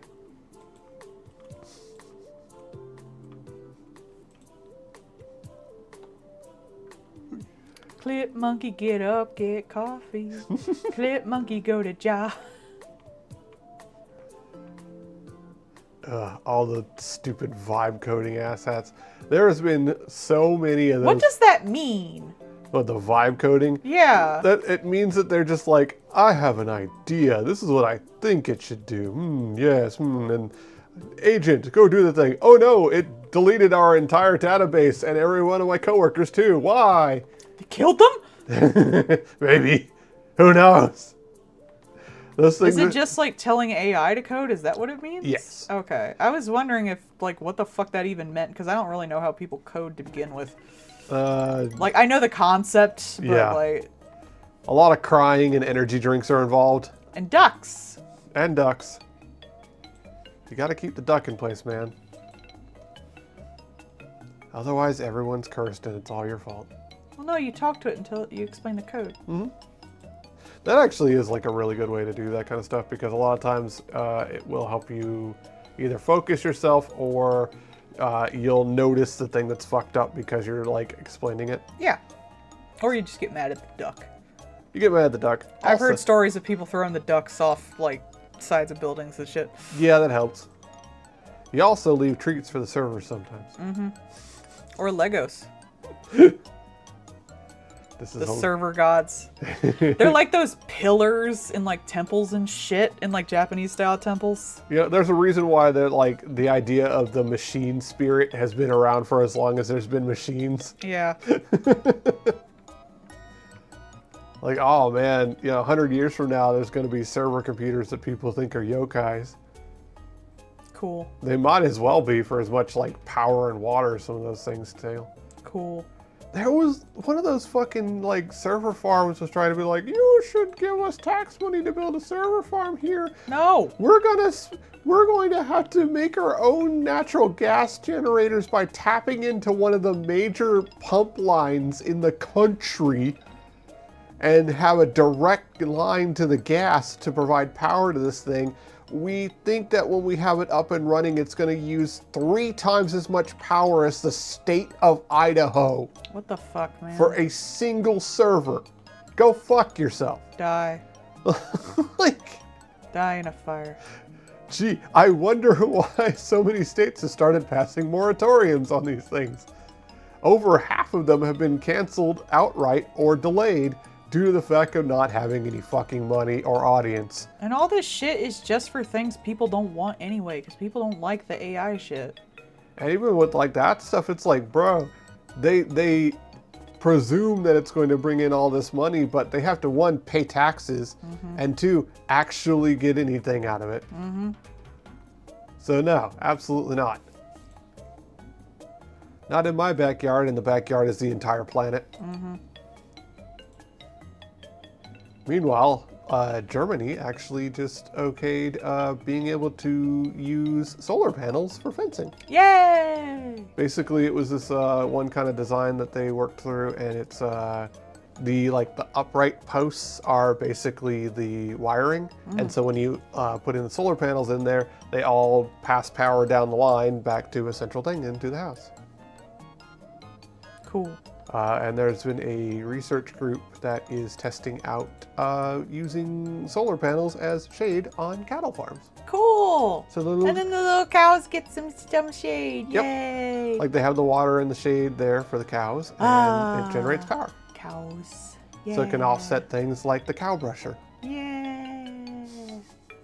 Well, it's just good to have, like, It's good to have anywhere shade. you can really, like, stick that shit anyway. Yeah, there's no reason not to for a Yeah. lot of the stuff. If you can, like, if it's safe to do it in that area and can run power to something, like even that, like you can basically just run power from the solar panel to the water pump that's there. So it like circulates the water in the cattle tank. So like that's a perfectly reasonable thing to have, and it just works pretty well. Having more power is not necessarily a bad thing. Mm-hmm. As long as you're storing it right, I guess. Yeah. But like I said, if like that kind of, small use case like that, like it's not using a lot of power to power like pumps or, little fans or what have you. And so then any extra is just going down the line.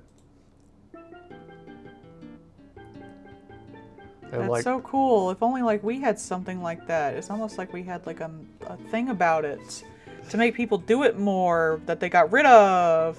and like I think it was University of Tokyo, but Japan, the Japanese government has been funding a thing for researching over rice paddies. Because That's good. They have a lot of those. yeah, they actually the university that was working with them basically optimized it so that by angling the panels a certain way, you're still getting most of the power gen from the panel, but you're also still getting most of the growth from the rice. So they're not losing a lot of growth from the extra shade that they normally wouldn't have. And so that way you'd be able to solar panel up the rice paddies too. Yeah. That's Which- so futuristic and like Neo Tokyo. I love it. Yeah, and it also had a side benefit of helping to grease the weeds. Because weeds in like the kind of weeds that can survive in the water that the rice is using, because a lot of them do have like damp areas to help prevent bugs and stuff. The kind of weeds that can survive in that don't take kindly to shade. So it actually had a double benefit. That's so cool. But Humans like, are cool. they're after a couple of tries at it, they were able to get it to like 80-80 kind of thing. That's pretty good. So like that's most of the rice and most of the power, and that's a whole lot of power that you weren't having before, so that's a big benefit. Plus, if you have too much of a crop, then the price goes down, Yeah, which you don't want. right. And then it's not no use to sell it. So they could like adjust that for when like they need more or less of a crop too. Oh, Yep. we have enough power, but we don't have enough rice. Less of that. Yeah. We have enough rice. The price is going to go down. Get more power off of it. A lot of people don't realize that. That's what some of the DEI farming stuff was about. Yeah. If you produce too much, the price goes down, and then it's not worth it to produce it, so you don't produce any for the next time, and then you got no food. So what they were doing was any farmer excess, they were shipping off as aid to other countries so that not only did America look good, but also it didn't devalue the price of that food at home. And then they were like, no, DEI, and got rid of it. There's been because aren't they still doing that with like milk and cheese too? It's all farming stuff, pretty Yeah. much, yeah. Because I know like the milk one was converted over to cheese, and then they've produced so much cheese that it's like, oh shit, we need storage vaults of the cheese. Yeah, that happens because sometimes maybe it's not selling as much, or you have just a really good year and you don't necessarily want, that much product out. So it really it goes up and down. Like maybe someone decides something is a superfood. Now you need a shit ton of it. So to compensate for that, they were being like, oh, we'll ship this off to other countries. We look good to them.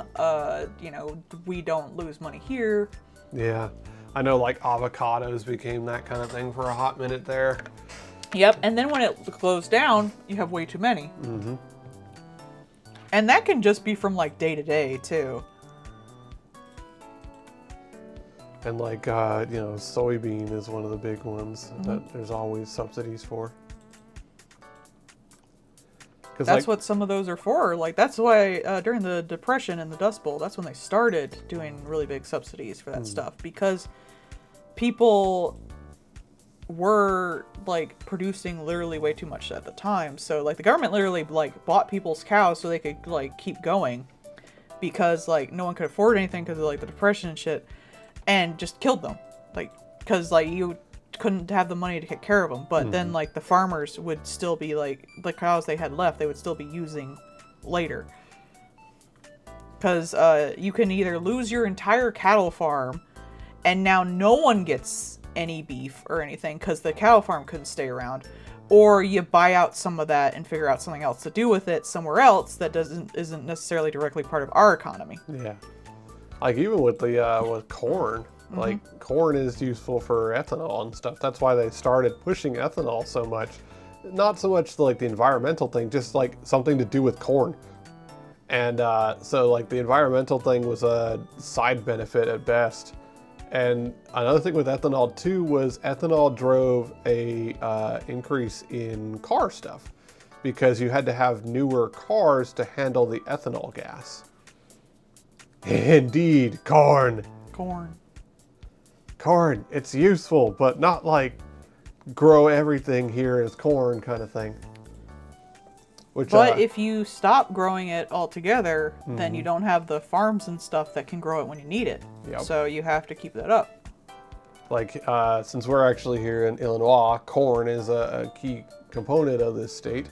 And as part of that, they actually research things to do with corn, as well as working with Mexico directly for things like not having as much pesticides and that kind of stuff.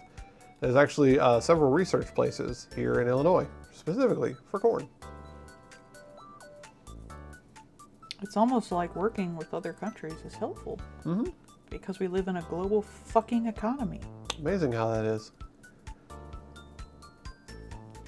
Well, we'll do that.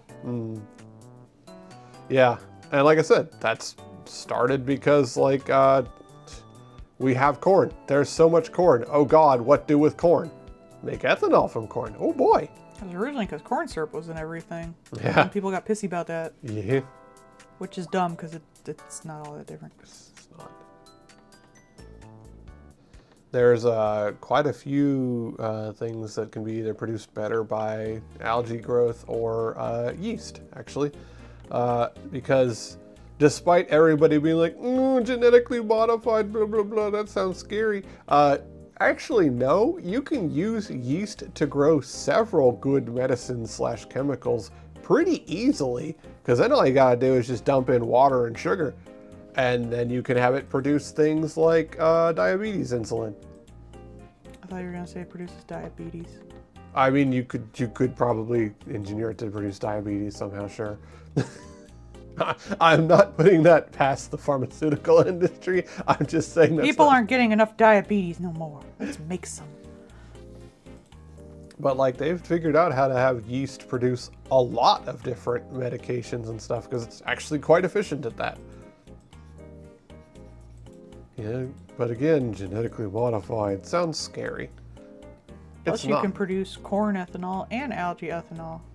Like those are both doing stuff in different places. Yeah, convincing the American public that GMOs are scary is that is the most, what's it called? Where you're making shit up to make somebody look bad. It's usually racist. I don't know. Propaganda. Oh. That is the most efficient use of propaganda the world has ever seen, because the people that were pushing it were the ones that were selling things that wouldn't produce seed unless you bought it from them. Also, the organic sellers where organic isn't even yeah, unregulated and has no meaning. There's no set definition. Yeah. But the thing is, the genetically modified stuff would mean that you would have corn that actually produces its own scorpion venom, something that is entirely harmless to humans to ingest, but would mean that you would no longer need to buy chemicals that kill the bugs, because now your corn does it itself. Well, that's bad for the companies that sell chemicals. That's kind of badass. Yeah. They actually did that. That is a real thing that exists. Corn that produces scorpion venom, which again, entirely harmless to human beings, but now it kills any of the bugs that try to eat it, just by default, without chemicals. So that kind of thing not only would have been a big deal. Yeah. It's true, because that's protein. Silk is protein. But the thing with the corn too is corn is a hoe. Corn would breed with other corn. So what would happen would be other people's corn would start being a hoe now too, because it's genetic. So those hoes would sleep around. And now others people's corn would start producing the scorpion venom too. And now those people don't need to buy the chemicals. And some types of plants were actually engineered to specifically require certain types of chemicals to kill bugs on them, things like that, because they are engineered to be resilient to those chemicals. So it was a 1-2 punch of they sell you the thing that you had to buy the seeds from them for, and you have to buy the chemicals from them because you need specific chemicals on them. So there was a 1-2 punch of getting your fucking money. And also they would sue you if you had your crops near theirs because you were stealing their intellectual property. Because again, a lot of plants are hoes. You got citrus? No, you don't. It's a hoe. It used to be several citrus. Apples? Big hoe. A lot of plants don't give a fuck. If it's close enough, it's good enough. That's why Bradford pears are fucking everywhere.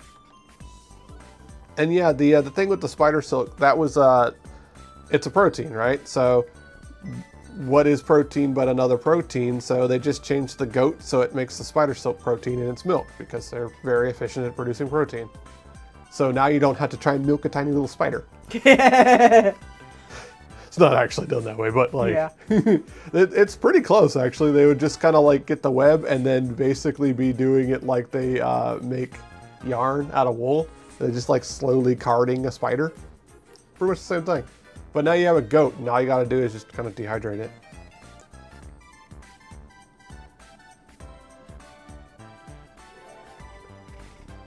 But yeah, if y'all want to hear the story of why Bradford pears are everywhere and why Illinois has, I don't know if they have finished doing it, but they want to do it. They're trying to declare it an exotic weed, so it will no longer be allowed here in Illinois. Bradford pears were brought over because, again, a lot of plants are hoes, and they wanted to have a pear tree that they brought over because it was from a different location, and they thought that they could crossbreed it with the local pears, which were suffering from a blight at the time. Because Bradford pears, which are Asiatic pears, are from a different continent, and they're resistant to that. So they brought them over to try and make a resistant pear tree here in the States. Problem is, they grow very differently than the environments here in the States would allow for. And because they grow so fast, they're also very brittle. So anywhere with winds or storms and things like that, they just fucking fall apart and they're dangerous. So do I, but you still love me. I fall apart, I'm dangerous. You are not dangerous. I am so dangerous. You are the most soft and precious thing. But yeah, like I said, they're also mildly invasive, so yeah, they're trying to outlaw them most places. Damn pears. They did actually outlaw them back in Virginia. Same reason, because, you know, the hurricanes and tropical storms. Which means all these fuck-ass 2-story trees just snap in the wind and fall on things. So it costs so much money that they're just like, nope, no more Bradford pears. If you got one that's still, like, if you already planted one before this date, you're fine. You're not allowed to sell them after this date. Which I'm sure just led to people, like, black marketing pears around. Oh, boy. Black market pears. No, see, this is the tag that was on this. This tree was planted 2 years before the ban. Then we bought it and moved it here. Is there that much of a need, like, or even want for it, though? Like, I could see it. Tree law. Anytime there's a law, some asshat's like, but I want to get around it. I don't even need that. I just want it. Tree law. Tree law. All of Tumblr starts chanting. I think it's Reddit, but yeah. I love the tree law stuff. That shit's so funny to me.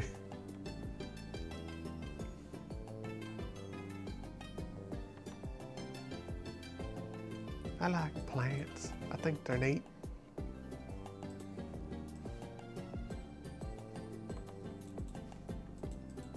I think the sheer volume of stupid things that happens with plants and people selling them is hilarious to me too. Tree-la, tree-la, tree-la. Tree fitty.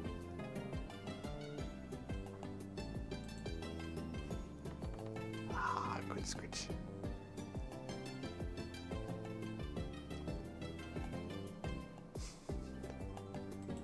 Creature dead. They said they wanted her tired at a bus stop. I hope this looks tired enough at a bus stop. Day after con be like, I remember once, like, we went to a con, we just laid in my bed and took a nap afterwards by accident and just slept the whole day. to ask for the raccoon not wearing anything like the other pig. Oh, naked? Okay. Nah. Well, it's a good thing I had them kind of sideways. Naked. Well, time for Sailor Moon outfit.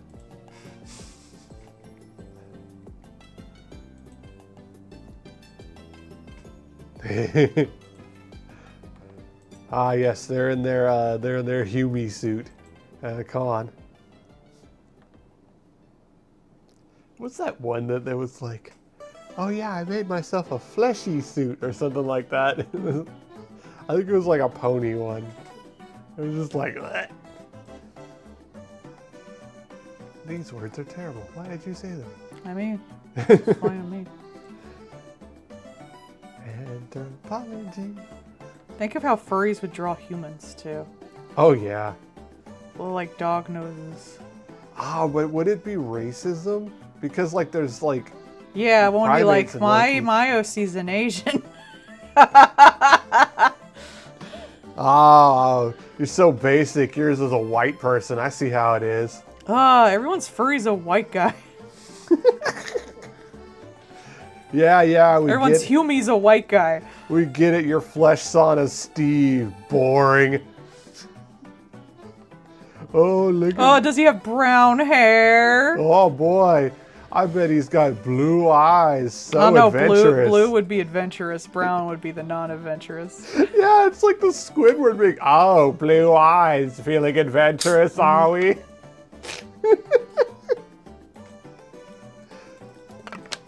Fleshies. Oh, see, mine has freckles. Here's my fleshy. Her name is Ashley. She's a redhead. Oh no, she's a blonde. Yeah, redhead would act like, since like furries tend to be like sparkle dogs, it would have to be like the opposite of a sparkle dog. Yeah. It had to be the most normal human you've ever fucking seen. Mine's name is Brayden. Oh god.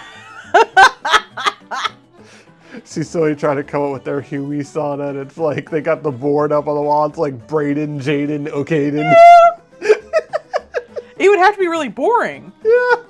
It would have to be the most boring one you can think of. Oh, Michael, that sounds interesting. Oh, what? He's like a streamer with 5 followers? And works at Walmart? Oh, you got lore. He's wearing like a fucking like just t-shirt. He's got like khakis and like a t-shirt and like Yeah. a trucker cap. Oh, a trucker cap spicy today, are we?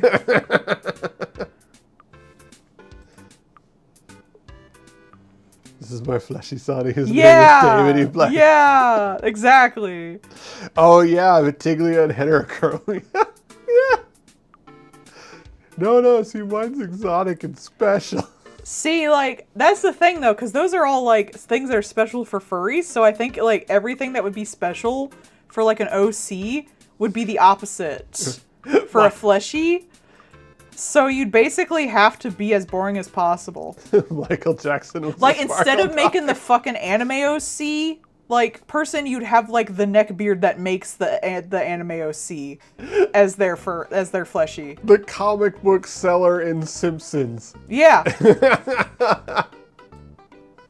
Oh god, that's my fucking great. my fleshy, he has acne. It's adult acne. He doesn't shave and he doesn't wipe after he poops. He doesn't clean his ass because he thinks it's gay. What? Won't they get And his, he's totally straight. won't they get his fur messed up? They don't have fur there. His kinks are misogyny.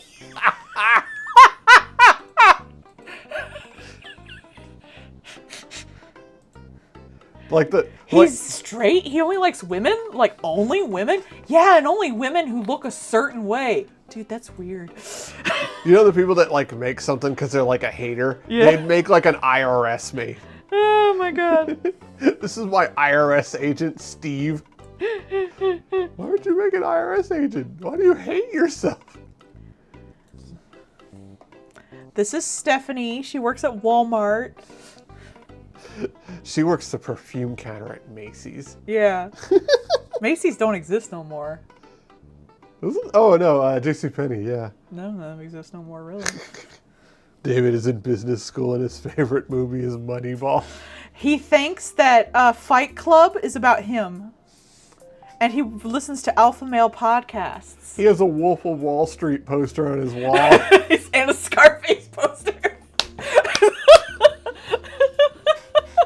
His t-shirt says, like, FBI female body inspector. Because he's also got to be, like, obnoxiously straight. It's like live, laugh, lie to the cops. You know, because, like, so many people use furries to examine their sexuality, so they obviously have to be, like, the most heteronormative motherfuckers. He's super straight. He's super straight. He voted for Trump. He's so straight, you guys. He doesn't even look at women. He looks at other men at the gym. I mean, He doesn't go to the gym. Jonah Hill. Yeah, that's true. Yeah, super bad. God. I have legit seen none of those movies, too. Right. I'm a bad white boy. God, what's the name of the guy that played in Hobbit? The one that has just the striking blue eyes. But, like, anything that guy is in, you'd start looking at them and like, Was he in Bad Things? I kind of liked him in The Hobbit. No, just anybody who likes that, though, like, you're trying to make a straight character, but he likes those movies. Is he straight? Well, what's more heteronormative than being in denial about your sexuality? Exactly. He likes Shaun of the Dead. I like Shaun of the Dead. And you're not straight now, are you? Oh, sure. I was mostly having her just going like, but I can make her like full ass asleep. The little soul escaping her mouth. Yeah, that was the idea. It's just like the like the groan when you flop. A little ghost of like an actual raccoon coming out of the mouth would be funny.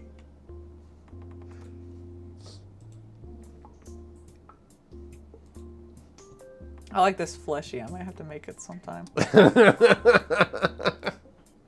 I think the furries might get mad at me though. I don't want to culturally appropriate their culture, man. I'm a monster fucker. Well, It seems rude. That's why you have your I have my furry friend. I'm friends with furries. that's why you have your octoclops like holding up a piece of paper and like explaining it to somebody. That would be fun to make like personas that are the most obnoxiously normal and heteronormative people you can create. Just start like doing Huey saunas for people like Lloyd. Lloyd basically is always a Ubisoft. You make him a Homestuck character. That boy is, oh god. Okay, if you're into Homestuck, I'm sorry you ain't straight. This is your troll sauna. Wait a minute.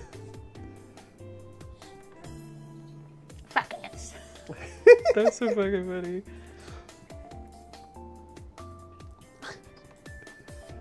Jigglypuff. So part of the 30-year anniversary was a line of perfumes, and for her sister, I got the Squirtle one because she likes Squirtle. But they did also have a couple other ones, and two that hadn't come in, which was Jigglypuff and Bulbasaur. Oh, that sucks. Did you have Charmander and Squirtle but no Bulbasaur? Yeah. Oh, that's sad. And Pikachu. Well, yeah, you got Pikachu. So, like...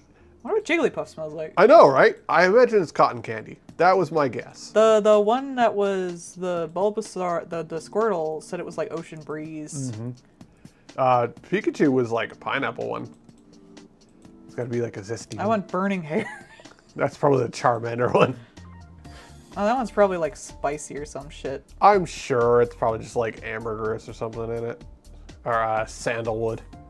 So just throw sandal into everything, call it a day. I don't have any Pokemon OCs. I feel left out. I've always thought if I made like a Pokemon trainer, they'd have a Mimikyu that has a bunch of like patches and stuff sewn into its little outfit. Mm-hmm. And a Rotom that is in a drawing tablet. And probably a Smeagol. Hey. And that's about it, yeah. And they'd just be like a traveling artist. You know, you could make a Pokemon OC of a Mimikyu. Like a Mimikyu with your little one eye and stuff on it. Shut up. Yeah, it would be cute, and you know it. That's stupid. It's a good joke. But it's also really cute, and it would make you. I don't think I'm into Pokemon enough to really like make an OC. I really only like the idea of I enjoy the game somewhat, but I don't really like the battling part of Pokemon. I wish they had more just casual, like going around doing stuff. Yeah. Like they have the the Ditto one, like that now. Pokopia, Not that I'll be like probably buying anything Pokemon game related for a while because it's all gonna be on the Switch. But like that's a step in the direction I would rather it go in. So yeah. Exactly. Well, that's sort of what the Pikachu and Eevee one was, which was very cute. I actually reset my game so I'd get a girl Pikachu. A girly Chew. I wanted a girl. They have the little heart tail. Yeah, I've always really liked that. Oh my god, can I get like a Let's Go Mimikyu? Oh, I'd love that. They won't. It'd probably be Gengar, because Gengar's the popular one when it comes to ghosts. But Mimikyu's so cute. You can't have Gengar on your shoulder. He's too big. Oh man, all of the Gengar shirts go in immediately. Yeah, people love Gengar. And I have nothing against Gengar. Yeah. I just think he's like not as cool as Mimikyu. Yeah. I wasn't even gonna say overrated because I don't think he's overrated. I still think it's an interesting Pokemon. But like, there's other ghost Pokemon. And I think, like, honestly, if it were going by design, I think Haunter is a way cooler design, and I adore Ghastly because he's a little ball of smoke. He's adorable. Yeah, I always liked Haunter myself of those ones. But like, yeah, Gengar, like, they really... Gengar's just round. Yeah. They really decided, like, yeah, round boy, everybody get on that. I mean, I like his, like, Mega Evolution and stuff like that. Like, that shit's cool. Mm-hmm. But, like, just base Gengar? Not really, honestly. Yeah. Yeah, that was cool, too. I would like that, but instead of, like, getting the Pokemon, maybe a Pokemon Snap version that, like, isn't on rails. Because that was part of the Pokedex, too, was, like, seeing them do the certain things and stuff. I would love, like, a behavioral Pokedex instead, where you go out and you watch the guys and you record it and stuff. You basically want to be like the professor. Yeah. I think that'd be way more interesting. That's what I'd like for Pokemon Snap instead of just being like an on-rails thing. It's like you actually, like they've shown they can do it, just an open world where you go out and study the Pokemon. That'd be cool. I'd dig that. I'd dig that in any game, actually. Can we make that in general? Yeah. I just love a game where I just go out and observe things. I would, instead of Pokemon, make it like a cryptid one. Oh my god, you're just like a xenobiologist? Yeah, the cryptid researcher out in the boonies. Oh my god, I would love that so much. Oh my god, I would buy that instantly.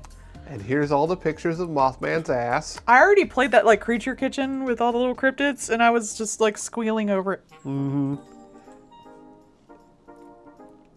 Yeah, Poliwhirl. They really like tried to push that super hard.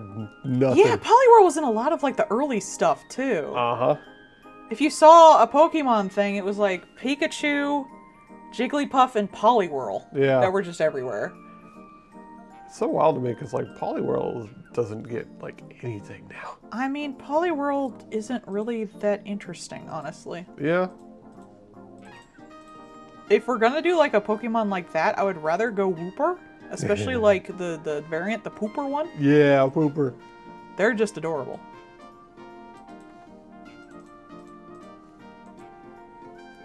Pooper's the best. I could totally see that. Snorlax is pretty popular, and I understand Snorlax being popular. Snorlax makes sense to me. I also like Snorlax. You know, in the most slowpoke ass thing I've ever seen, Slowpoke needs more shit. we got Slowpoke Squishmallows like a couple of weeks after they were supposed to be there. We were watching a documentary about the 50th anniversary of Comiket, which is like on the NHK website. Just search like NHK Comiket. It's free. You can go watch it. It's really good. And one of the guys leading the people to walk out, he had a Slowpoke on his hat because you have to walk slow because there's so many people. Because that's like a common thing at Comiket. It's like no running. Yeah, there's too many people for that. There's like, what was it, like 2,500,000 people or something? So Comiket, despite only being in Japan, has 2 to 3 times as much as Comic-Con. I know, right? That's crazy. It is absolutely ludicrous how many people go to that thing. Like, terrifying amounts of people go through there over the course of 2 days. And it's so different from Comic-Con. Like, we still have that stuff over here with, like, the artist alleys and stuff. But Comiket, for the most part, it's just fan works. Like, some companies will sometimes put up booths and stuff like that. Like, they'll put up areas and things. I've seen that before. But for the most part, it's entirely fan-based. It's fan doujinshi, it's fan creations, it's fan cosplay.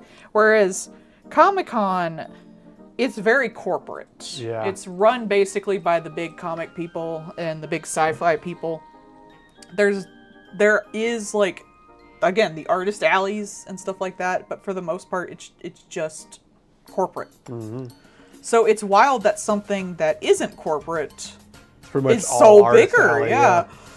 And like, what's wild too is, you know, during that NHK thing, they were talking to like professional mangaka who are just like, no, I still do Comiket because it keeps me like, basically it keeps me mild. I like interact with real people and be like, oh, yeah, maybe I shouldn't do that idea for my next thing. It's also like, I really adore Comiket in general because it's like, as many problems as there is with like fandom culture, especially in like Japan, they're so enthusiastic about it over there, and they're so enthusiastic about creators, and I think that's why stuff like anime and manga is so like creator driven even today. And it's like the one place you can really get, besides like indie animation, indie comics, that you can really get like artisanal stuff done by people because they want to, or who can put their own spin on things, whereas everything else is so like, we gotta know what people like, we gotta do this so people will read it, And I'm not saying they don't do that, there's obviously still stuff like that in there, but they really do have an appreciation for that over there. And I love that. The fact that like Comiket, something that you literally can't make too much money off of or you'll get in trouble for taxes, is still so huge when people aren't technically making that much money off of it is amazing. Just because people want to be there and support creators. And a lot of like, the stuff that we were watching was also talking about how like, it's not even necessarily like drawing artwork and stuff. There was one guy that was just selling his basically photo books of his Minecraft world. There was a guy selling playing cards of meat. Yeah. There was a guy that was selling doujinshi of the umpires for baseball over there. That would totally sell too. And it's not just like anime and games and stuff, because they have old catalogs of Comiket, because every Comiket there's a catalog beforehand, and there's stuff for like American wrestling and shit. Like, it's amazing. And it's all because these people want to do it. They literally can't make too much money or they'll get in trouble with the taxes. Mm-hmm. I'm having that trouble right now. Angel Hernandez. I don't know what that is, but it sounds fun. Oh, we should probably check on that tomorrow, too. I might have to turn to an LLC, guys. I'm making too much money. You guys are giving me too much money. Watch, now I'll crash because of the economy. I've jinxed myself. Gas. Can't do it. Yeah. I have noticed less commissions and stuff, and Patreon has gone down a little, which I want people to take care of themselves, obviously, first. Yeah. But that fact that, like, I usually am totally booked up shows, like, how the economy's going. Ah, they were a terrible umpire. Okay. Yeah, they're probably on there then. Yeah. It's really funny to me, like, Japan is super big into baseball. Oh, they love their baseball. Like, I would put them at the same level of loving baseball as, like, Americans. Like, I would argue super... some more, because Americans like football more. Yeah, yeah. Like, it is crazy to me how, like, super into it they become. I don't think they're as big as, like, Latin America is with soccer. Yeah. But they're pretty nobody big. is. Let's face it, they're the best. Mm-hmm.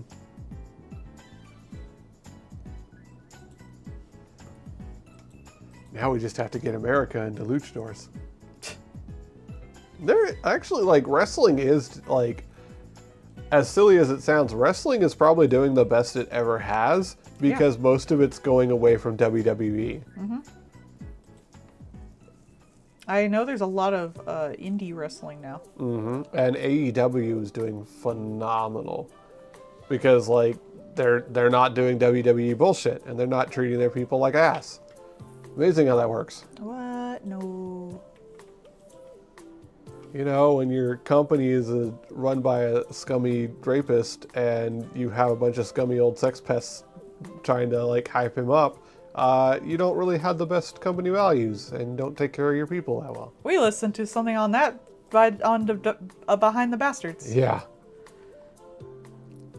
Raccoon have a little bit of heart butt? Like more butt in the shot?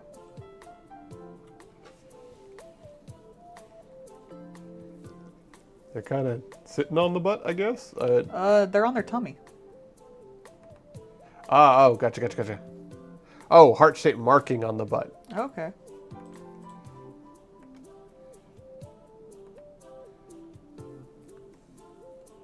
I already rasterized the vectors.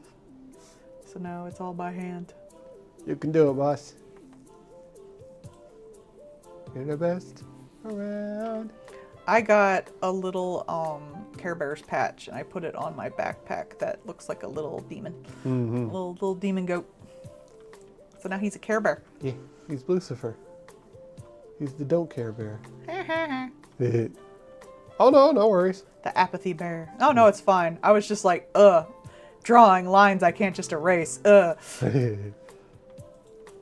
I've been spoiled by vectors. I'll never be able to draw physically again. Where's the vector layer on this piece of paper? I know, right? That's how it be, though. Where's the undo button on this notebook? Where's the stabilization?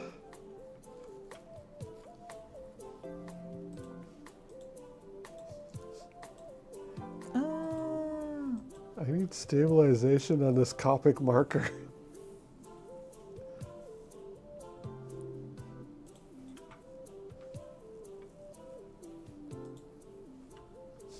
I actually never used... I was never a big marker person. I know some people used a lot of Copics and stuff, but I was never a marker person. I was more of a color pencil paint person. Ironically, like, I know they're supposed to be good, but I really mostly know Copic markers from how many people steal the things. Well, yeah, they're expensive. Yeah.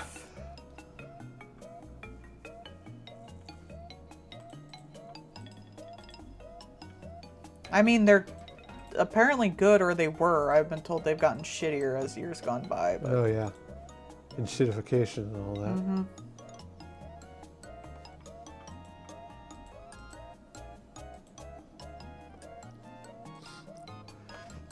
Get ones like on that stationery channel that you watch.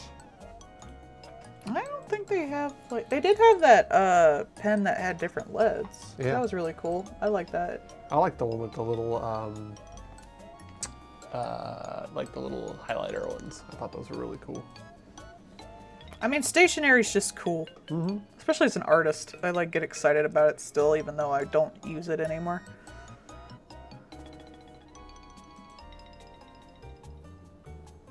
Mm-hmm. It's nice, isn't it? You kind of have to do line stabilization because there's just like a certain level of disconnect between drawing on a tablet and drawing on a piece of paper.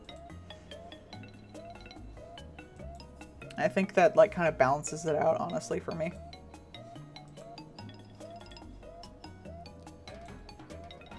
Because you don't have like the physical things you can use to do that in real life.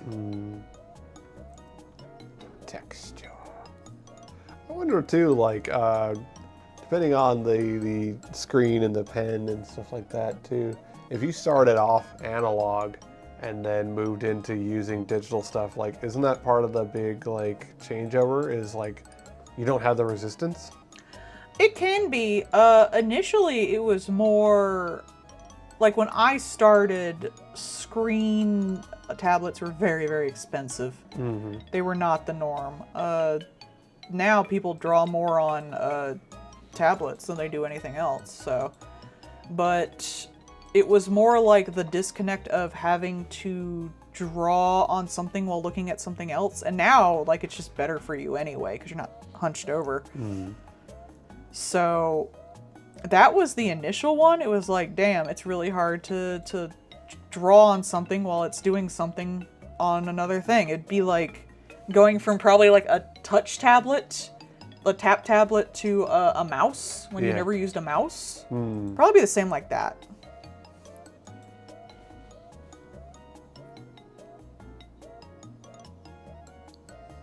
Okay, so it's like a color.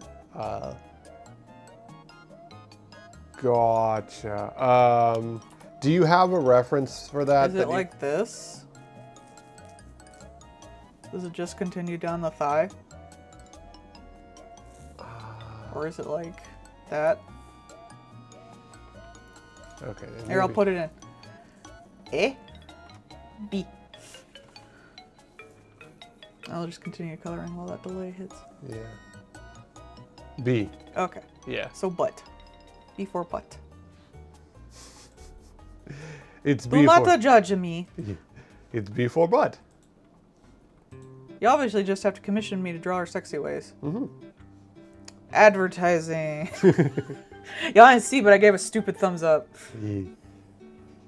Gotta do the Mr. J drawing with your character.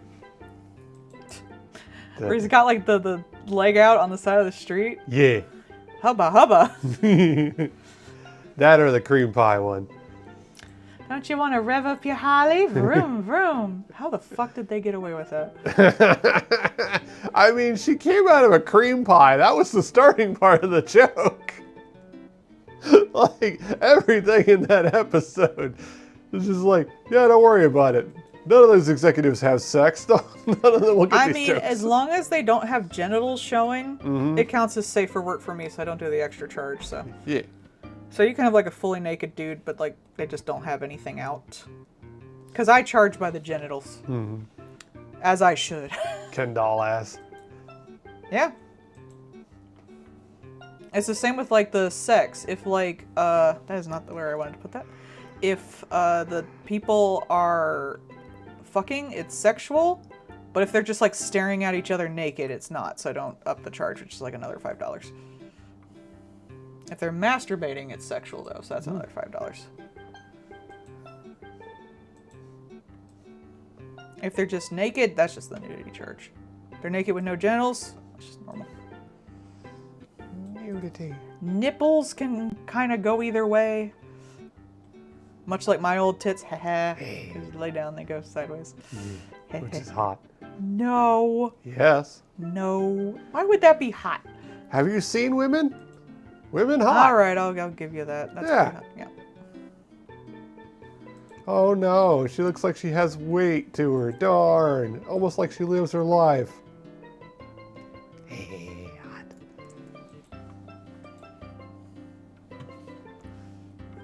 You know me and my opinion vis-a-vis women. Women. Women, yes. One of the hottest women that I'll ever see is Sigourney Weaver. And they have her in a fucking, like, frumpy panties and a wife beater. And it's like, Bush. yes. That they had to edit out. Release the bush cut. Let the bitch just have her bush out. Like, do they just assume she's clean shaven? Like, what the fuck? Yeah, like she came out the cryopod. That's why the guys had beards, because they came out the cryopod. That shit grow. Yeah. Let the bitch have her bush out. Plus, like, she's a fucking space trucker. You're thinking that she's gonna be clean shaven? Nah, she don't give a fuck. Ain't none of them gonna see it, so she don't care. She should also have, like, leg hair and armpit hair. Like, she's been in cryo for, like, Yeah. a good chunk of time. She should be hairy. And honestly, she's like a trucker, like, with a bunch of dudes in space. yeah, they don't care. I wouldn't give a fuck. You could tell that that was the first movie, and like the way they changed over the course of the other movies, because like over the course of the other movies, they let her be A, not as like prettied up for stuff, and B, they let you actually see that she is a fucking woman mountain. Yeah, they And- basically made her stand on, like, lower things while talking to other men, lest people know they are not as tall. Like, Sigourney Weaver in real life towers over most people. Like, it is fucking hilarious. She is smoking hot and giant. God forbid a woman exists. Oh, man. And you can have so many different flavors of hotness, too, because you can go see Cabin in the Woods. If you want to see somebody that looks like she steps on you and you're going to thank her for it, you can go see that one where it was the Cinderella one, where she was the wicked stepmom. Hot. Yeah, she was. She was the wicked stepmom. She was wearing a classic. How tall is Sigourney Weaver? Like 6'3". Oh, that's taller than me. Yeah, like she's a big woman. Actually, let me look it up. Brick house. Yeah, she's there in Avatar. So like, she's been in a bunch of stuff. She's a giant woman. She's going to be in the newer Star Wars things recently, which is hilarious because apparently Mark Hamill is a giant fanboy for her and never actually got to meet her. I am so surprised they never actually met.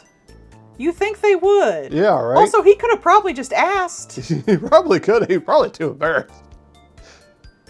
I mean, that's like the thing about being a celebrity. Is like, can I meet so-and balls? She's cool. Can I meet her? Like, you're Mark fucking Hamill. Just ask. Yeah, she is 76 now. Ooh, hot. Yeah, right.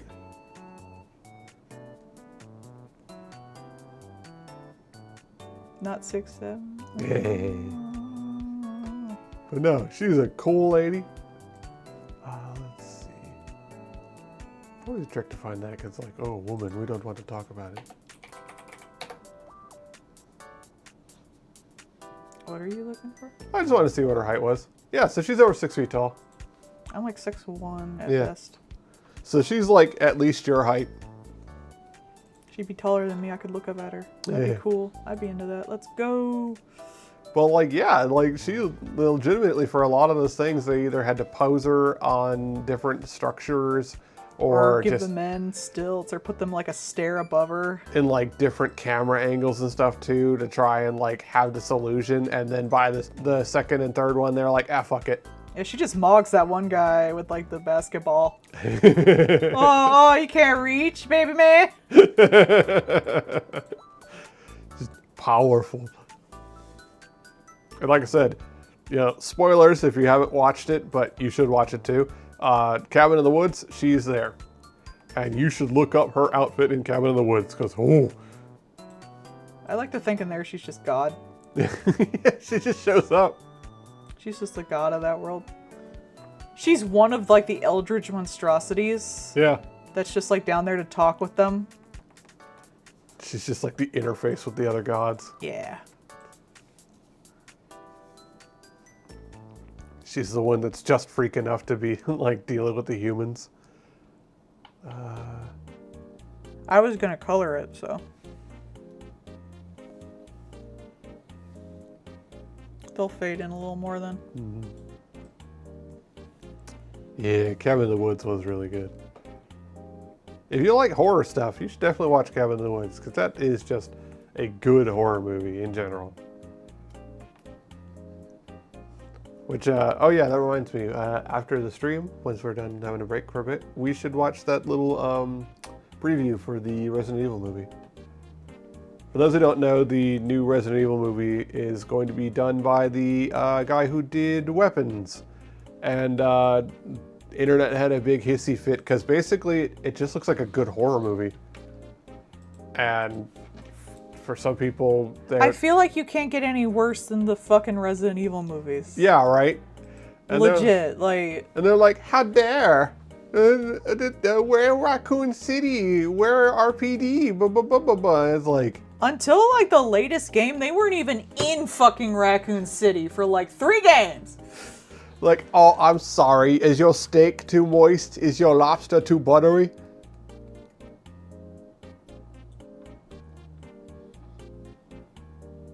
I mean, like, it's not like they were really, like, hiding that the lady's evil. I keep seeing shirts with her as the Wendy's girl. Yeah. And I love that. I've seen a bunch of those, yeah. Like, they weren't hiding what that was. Like, it was a pretty good, like, she's watched a couple of, like, breaking down what the movie was and what happened in the movie. Seems perfectly fine to me. You're perfectly fine to me. Okay. That was a lovely laugh. Thank you, me. Oh, gee, wife has a goblin laugh. Surprise. Yes, I get a very goblin laugh sometimes. Yeah, you do. You cannot resist me. I'm adorable. It's true. Yeah, you're my best friend. But like, man, the Resident Evil movies, they suck. They suck. They're not good. They'll always have a special place in my heart for being just schlock and fun schlock. But like, they're also action movies, so fuck that shit. I hate action movies. Like, you know, oh yeah, of course she loads up her shotgun with fucking quarters because hurdy-gurdy, that seems cool, and big metal chunk make big splatter. Like, realistically, that's dumb as hell. Obviously. But whatever. It's funny. It's action schlock. Off you go. I remember at one point I was like, are they trying... That sounds like a fucking... One of those, like, older typewriters. A dot matrix printer. Are they trying to make horror music out of a dot matrix printer? And then there was a dot matrix printer.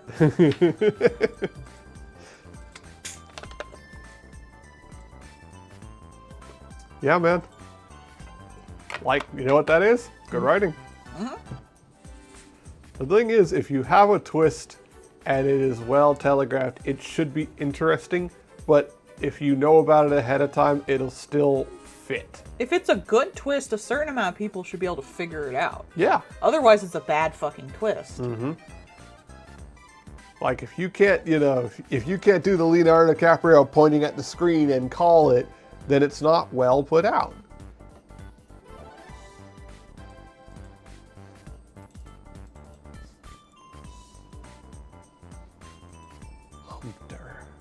Hunter. Hunter with banana. Banana. Orangey. Oh, banana. I'm so glad they kept that for fucking Bonanza. Like, that is just so good that they're like, yeah, no, we're gonna do the silly monkey thing in the Donkey Kong. We gotta.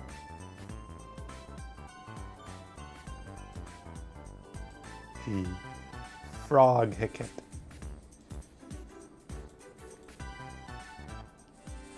Tiny Forg. Scream Angie.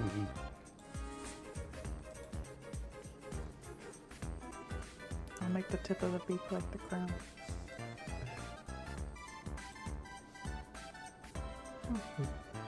I don't want to make them too complex because it's better if they're simple. Creatures.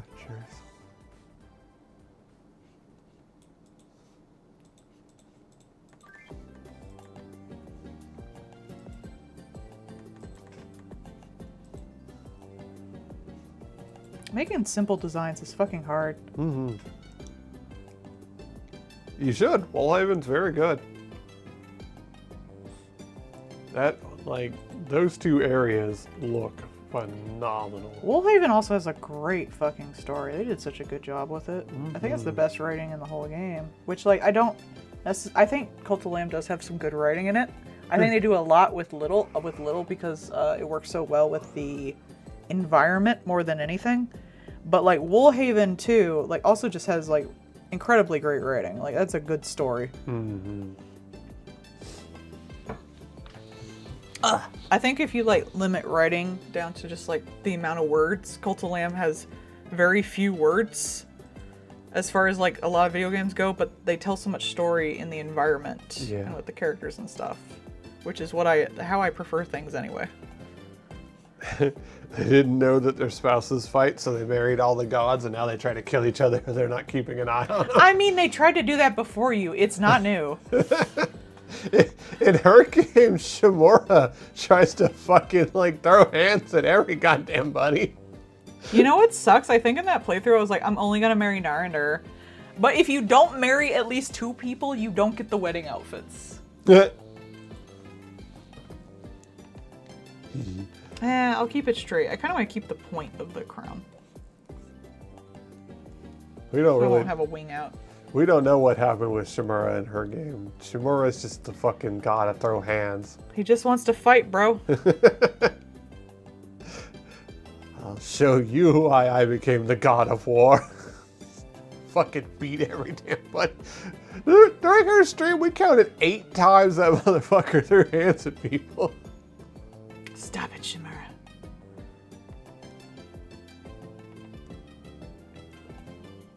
I'll give the rat some teeth to go with the pointy crown. Yeah. Can always marry some rando and then kill him. Insurance fraud, you say? I only wanted to marry Narander. Mm-hmm. Gay, homosexual, gay.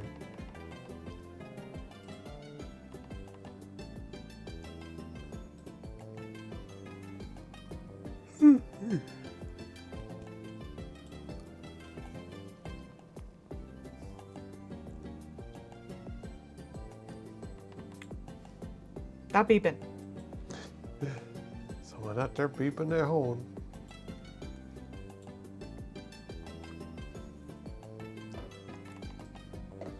Maybe not. I can't make it cute.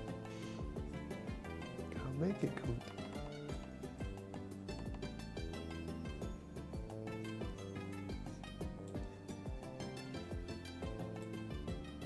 Ooh, I'm gonna make it jaggy tail. Crinkly tail like it got stepped on. Yeah, because the crown's got 3 points, so I Yeah. want more zigzags on it. I want more zigzags incorporated into the design. Makes sense to me. So I kind of wanted teeth. That's also a good idea.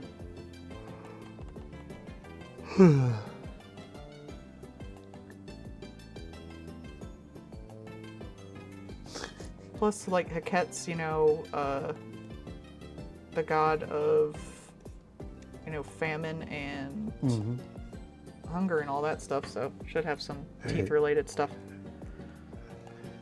Ear with a bite out of it. Mike Tyson got the ass.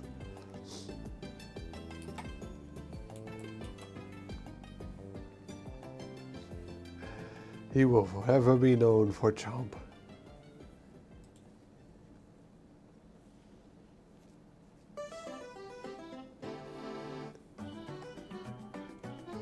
Ratau looking ass. I like Ratau. I think that's hilarious. It's like your tutorial creature. Later on, you can just fucking feed him to somebody. I think it's interesting how many people were like, Dad.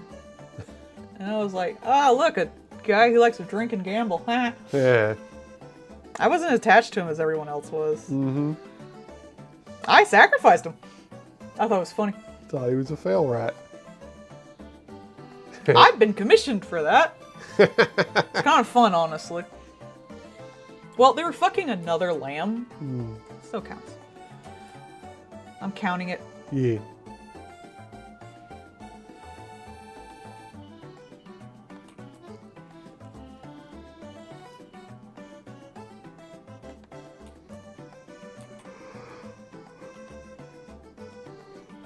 I do like the concept of Ratau and the Fox. Mm-hmm. But I think I'd rather read like toxic ass fan fiction of it. Because apparently like the Fox was under Ratau. Makes sense. A usurper and a failed usurper.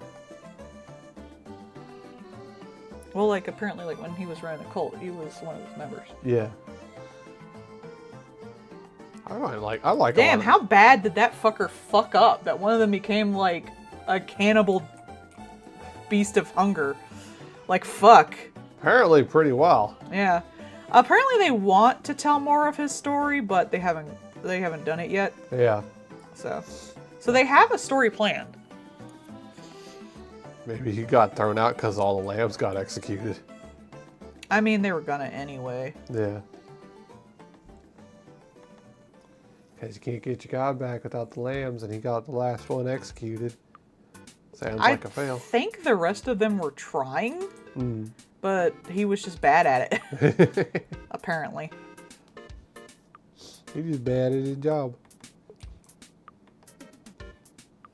I kind of like how the crown looks both mad but also sad, depending on where I put it. Yeah, I mean, I did a comic with him in it, so Yeah. I hope I contributed to that. I could see the Fox being a Tumblr sexy man, no doubt about it. A weird little freak that comes out in the darkness. I think they're just too furry. Yeah. Tumblr isn't a huge furry place. It is a silly place. They like their boring white boys. Or stuff from like Look Outside. Yeah. There's no middle ground. I need to be the most basic shit you've ever seen or the weirdest shit you've ever seen, and there's no middle ground. I saw a post recently that was like, oh man, I love this show about this, non-white woman. And all the fandom was just, oh, this one white guy, gremlin in the background. Win his show. Shocking. And I was like, yeah, that's how it be go though. Me watching Supernatural. Like, oh, that's a cool girl. We're gonna kill her. Oh boy, a woman in the Supernatural. Uh-oh. I know, right? That's how it be. Forbidden. Oh, you're gonna have to kill me too. You know what? Understandable. That's fair. It's like that one post. It was like, me when I have to kill Tony Hawk in the race war, and he's like, I appreciate you hesitated. That's gonna be me. I'm like, not justified, but I appreciate you hesitated. Yeah. Please don't kill me. I can draw you things. I'm just a little goblin of capitalism. Till they put Jensen in the boys. Yeah, because you want to see him get his ass kicked. That's really what it is. He hurts so pretty. I had to fucking click out of Supernatural in the 9th season. I was like, stop bringing back characters I like just to kill them motherfuckers. And they didn't do anything with Crowley's mom. Yeah. And Crowley kept getting more pathetic. And I was like, this is my favorite character. Leave him alone. He was my Blorbo. They've kicked your Blorbo one too many times. It was like every time they tried to do a plot, they're like, nah, we're just going to repeat the same plot. And back to Moose and Squirrel. Mm-hmm. His mom really did nothing. No. She was so cool. And she like brought in the witch stuff too, which was another potential thing to do. And they were just like, no. But what if we do nothing? But what if, no. How about nothing? Have you tried nothing? Just pissed me off. They kept like promising something cool or at least like something new. Yeah. And then they just be like, no. The boys are not going to talk to each other about what's going on again. And one of them gets like some stupid thing that's going to fuck with them. It's like, but we've already done that. It's like, yeah, we're going to do it more. But that was last season. Yeah. That was every season. It's true. That was every fucking season. It's all seasons. One of them gets something wrong with him. Or gets to hell or some shit. And he's boy. trying to get out of hell. And then, like, they won't talk to the other one about it. While they're going down. And they'll be like, brothers talk to each other. It's like, I thought you trusted me. And then like the other one will do the exact same thing the next damn season. And I'm like, stupid. You're stupid. And like one of them won't have a soul or some shit. I don't fucking know. How's that different from normal? That is their normal. Just like the brain cell, they got one between them. Yeah. And that's stupid. It's just bad writing. I mean, they were all so stupid. I wouldn't say they're that stupid. They were just, again, like, it didn't come off as stupidity, just poor writing. Like, there are characters who are legit stupid. Yeah. They didn't necessarily come off as stupid to me. They were just, they didn't know how to write them. They just never developed.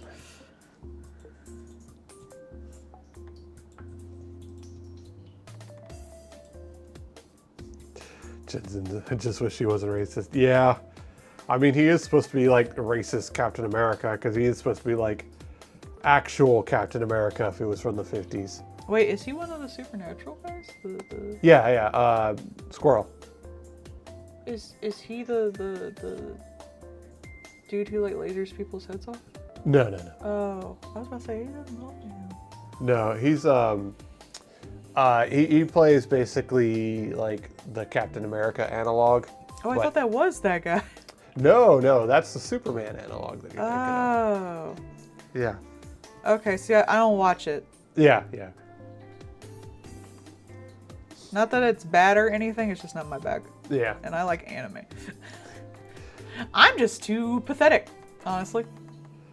I have approximate knowledge of a lot of stuff from that. It's like not queer enough for me, I think, too. That's fair. If you make things queer, I am usually more apt to get into them, I hate to tell you. It's not queer enough. But yeah, no, he's basically like Captain America if he was actually a white boy from the 50s kind of thing. Well, Game & Watch would be good for me because I do a lot of retro cartoon aesthetic. Ooh. Or at least I try to. I hope it comes off that way. Hey. That would be fun. Game & Watch is It is kind of hard because it's like hard to keep them so simple. Mm-hmm. Because I want them to be like sort of abstract in a sense.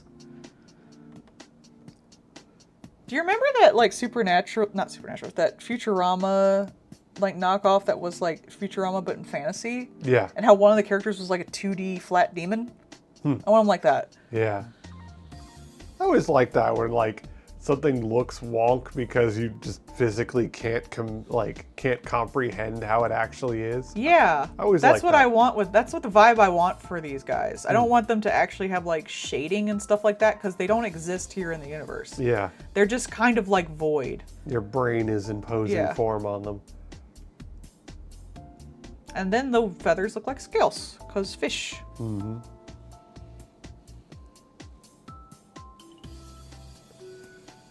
So like Chainsaw Man rules where you have just things that like are the thing that they are kind of deal. That's why that's pretty good. Yeah. That's why there's no nuclear bombs in Chainsaw Man. People are too afraid of them? Oh no, Chainsaw Man ate them. They ate the nuclear bomb demon. Okay. I have no idea what goes on in Chainsaw Man. Yeah, there's no snow and there's no nuclear bombs. Wasn't it snowing in like that one kid's flashback? Yeah. There used to be snow. Okay. I'm not gonna argue. Legalized nuclear bombs, Shadow Wizard money game. We like casting spells. No. Oh, that's fun. That one kid tried to do that. Remember? He tried to make a little nuclear generator.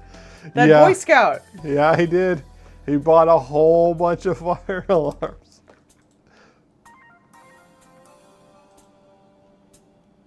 I think I might make it a little too busy. I kind of like the rings on the tail, personally. It'll look, because it's like so simple, it'll look messy. Yeah. Because any hair is going to be like basically twice as big. Because it's such a simple design. It's like when you draw hair on legs on cartoon characters, you have to like, you only draw like 2 or 3 because otherwise it looks really dirty and stuff like that. Doing like really micro details on really simple characters you have to be extremely sparing. Yeah, because otherwise it makes it look busy. And make her face all long. Like a little bit of a yellow outline. I did some of that. I was just trying to keep them somewhat abstract.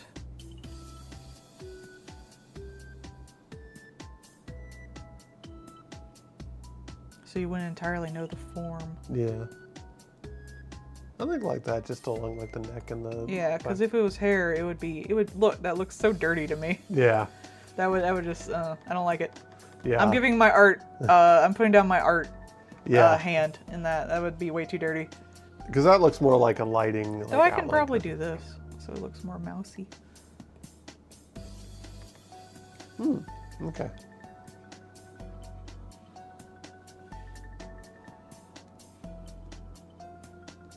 Yeah, that looks good.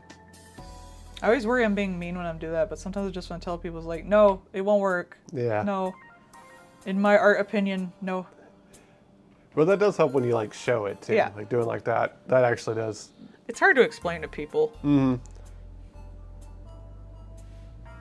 I cannot show people the thoughts in my brain, unfortunately. The machinations of your inner mind. I have to do these eyes Hey. in kind of anime style. That would be terrifying. That, but with Sailor Moon. What is it? Probably food. Maybe tuxedo mask. Tuxedo come here.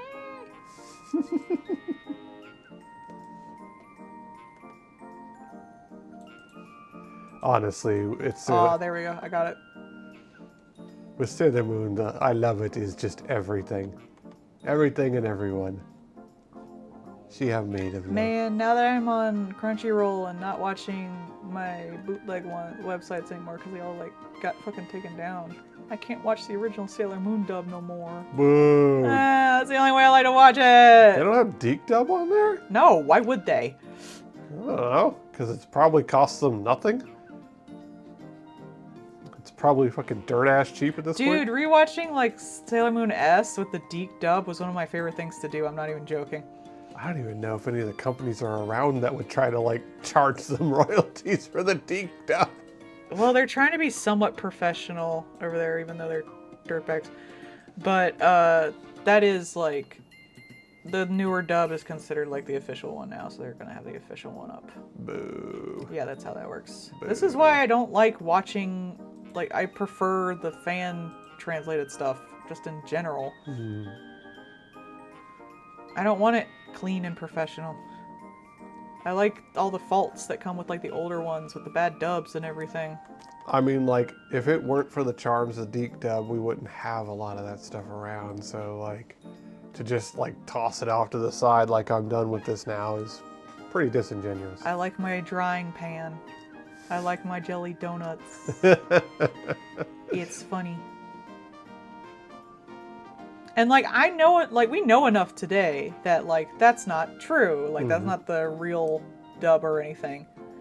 And if it was like a super serious thing that they changed or something, Yeah. I would care more. But it's like Pokemon and like casual shit in Sailor Moon. Yeah. Should they have made the girls not lesbian cousins? Probably. Probably. Because they were still lesbians, but they were now cousins, which was very uncomfortable for me growing up. I was like, what? But Cardcaptor Sakura did the same thing, so... Cardcaptor Sakura, I totally forgot about this. Someone's talking about the anime and how, like, they actually, like, they censored it a lot when it came over here because it got moved around. They, like, actually, reorganized the episodes so there'd be more action closer together because it is actually more of a slice of life show. But the original manga, and they toned this down in the anime, even in Japan, had just a 14-year-old in love with her like 20-plus-year-old teacher, and they get together. A middle schooler. Nope. And it's considered romantic. Nope. How about you don't? Her mom and dad were that too. Huh. But her mom's dead. Oh well. And I think like Yuki, the guy she had a crush on, was also her cousin in some way.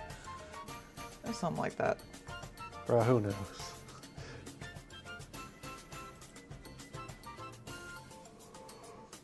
But because of that, when they were like, look at these two women, and didn't cut out like all of the lesbian undertones and just said they were cousins, when I was younger, I was like, oh, cousin fucking's cool over there, I guess. Yeah, right. Which it kind of is, but yeah. But like between that and, you know, we can't have two gay people, we're gonna have to just make one of them a girl now. Like, That one did slip by me because that guy was so effeminate, I never caught it. Yeah, right? Like, I could never tell, honestly. 100%. Like, that was honestly, like, why I was always like, but why though? Like, you changed nothing, it would have been exactly the same. Like, why did you bother? I don't see why they had to make those two related anyway. I guess it was just a way to, like, Oh, justify how close they were, but then they Yeah. just... But then then it it just made it seemed like they were worse. lesbians. Yeah. They were lesbian cousins. This was a bad choice, and they didn't cut out Yeah. a lot of the, like, romantic subtext. Like, that incredibly fucking, like, intimate thing of them slowly intertwining their fingers with each other that was done Yeah. in, like, 4 frames a second for the dramatics of it. Like, you don't look at that and think, like, oh, these two aren't fucking. These two are scissoring every day. Like, yes, these are straight and normal individuals. What? Like, I know that half the choices there were just like, whatever they thought they could get away with and what they thought the censors were going to get mad about, but man... They could have just not mentioned it. Yeah. That's the thing, though. Like, you could just not mention it. I don't think the anime, the newer one does, like the remake, because they brought back the predatory lesbian kiss that Uranus does with Sailor Moon. Of course. But, like, the original one, you could have just not mentioned it. Just at all. Yeah. You could have just, like, taken out any lines that related to them actually being in a relationship and just kept the shit in, since it's apparently not intimate if they're cousins, and just not talked about it.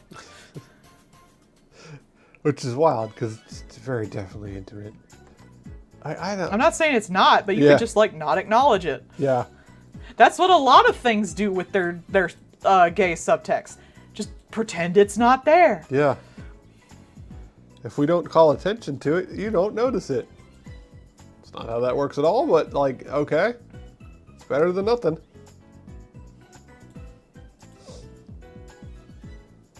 Obviously, they just need to make it care. This is the last one for tonight. Well, it's one of the 2 last ones. Hey.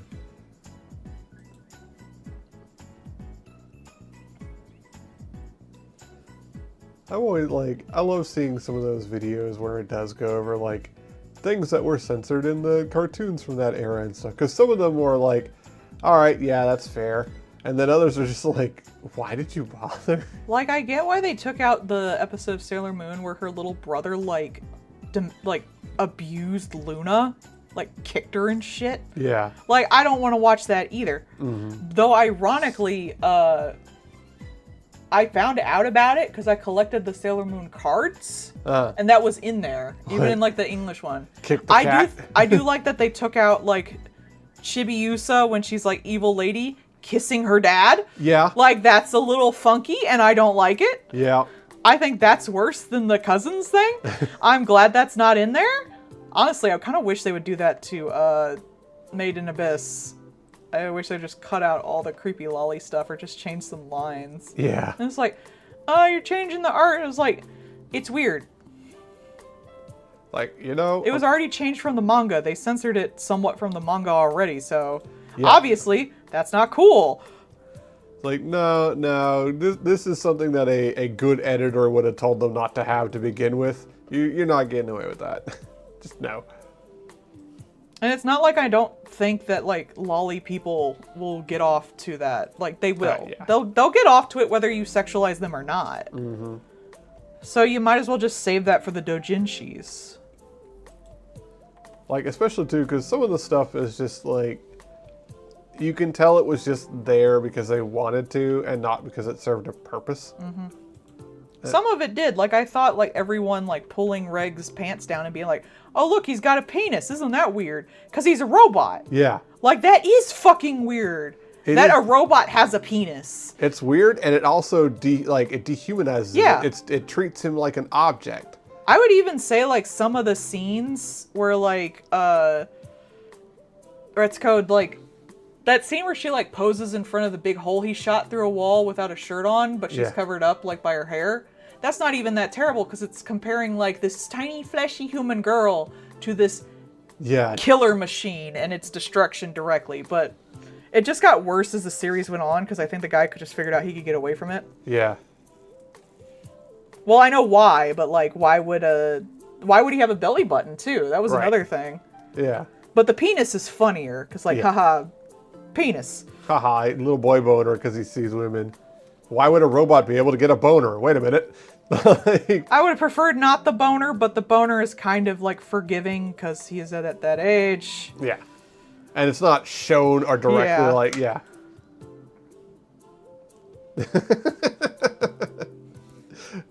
like, you know, it's not like Data in the Next Generation where it's like, I'm a fully functional thing because he's like also a grown-ass adult. That's because J.J. Abrams wanted Data to fuck. He did. That man is the horniest bitch in like all of science fiction. Also a sexual assaulter, but yeah,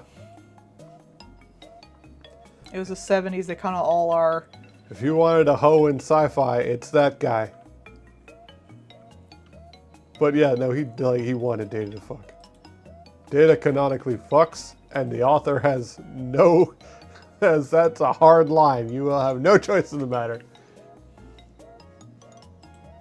I'm personally like, I know my comics are like lewd and junk like that, but if I was doing something professional, I probably wouldn't put in a lot of like sexual fan service because I would just expect the fans to do that. Mm-hmm.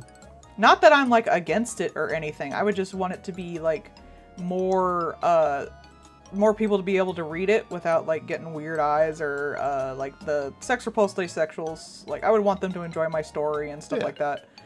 And then I would just leave the porn to the fans. I would just put out like a thing. It's like, we approve of like all consensual porn. Go off. Literally. Yeah, legit. Yeah. Cause like I've grown up in like the fan space, especially like the queer fan space. Like if you wanted anything gay, you had to fucking make it your damn self. Mm-hmm. So to me, like expecting characters to be like queer or even sexual on screen is kind of like backwards to me, because it's like, no, you do that. You take the idea and then you go do that on your own time. Should they be queer on scene? Yes. Like there should be more queer representation. Yeah. Should they be having sex? It depends on the vibe you want for your show. Well, like they should be a full-fledged character. Yeah. And that's like anything other than that is just trying to check a box, and that is the kind of shit that's not like the DEI or crap like that, but like legitimately. That's just bad writing. That's bad writing. If you do not make this character a character, you're putting them in to serve that purpose. So make them a character. Like a really good example of that is in Deep Space Nine with Dax.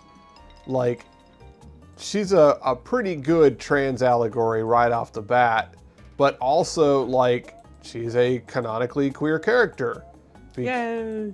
Like, because when you have infinite number of bodies, being attracted to one gender's kind of weird.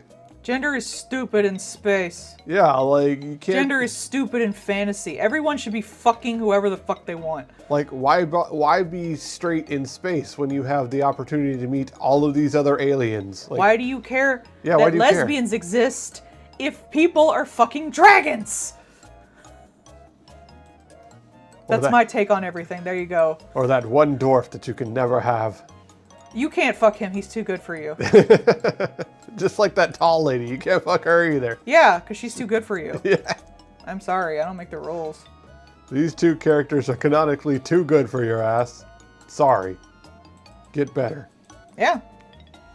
But that is my opinion. Yeah, it's like caring about that shit is dumb in anything that isn't like just even caring about it that much in like I don't give a fuck about it in like our heteronormative world, but to like be in a fucking world where like it's totally okay to fuck someone who's like a goblin, but caring that they have a penis or a vagina is so fucking stupid to me. Yeah. Hell, having like just male and female on all your fantasy characters is also kind of stupid, because like in nature that's not always the way. They would like, let's be real, they'd be more uppity about their like alignment. Yeah. Like, this is a demonic character. How can you be around a demonic character? You're angelic. Like, stuff like that would make more sense. Yeah. Who the fuck cares? I'm sorry, I can't date you. I'm lawful. Like, some shit They're like MAGA. That. Oh! Lawful's MAGA. I'm sorry. That's not fair. No, like, it's true though. Because you can be lawful evil. That's MAGA.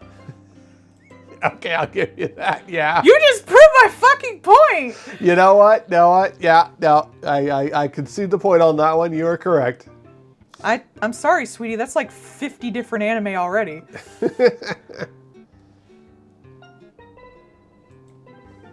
Hell, it was a shitty one a few seasons ago. I always like, God, there's this one that I read their comics, and one of the comics that they do is that like angels and demons are like constantly sneaking around because like an angel stabbing a demon with their sword is like a drug basically. Hot.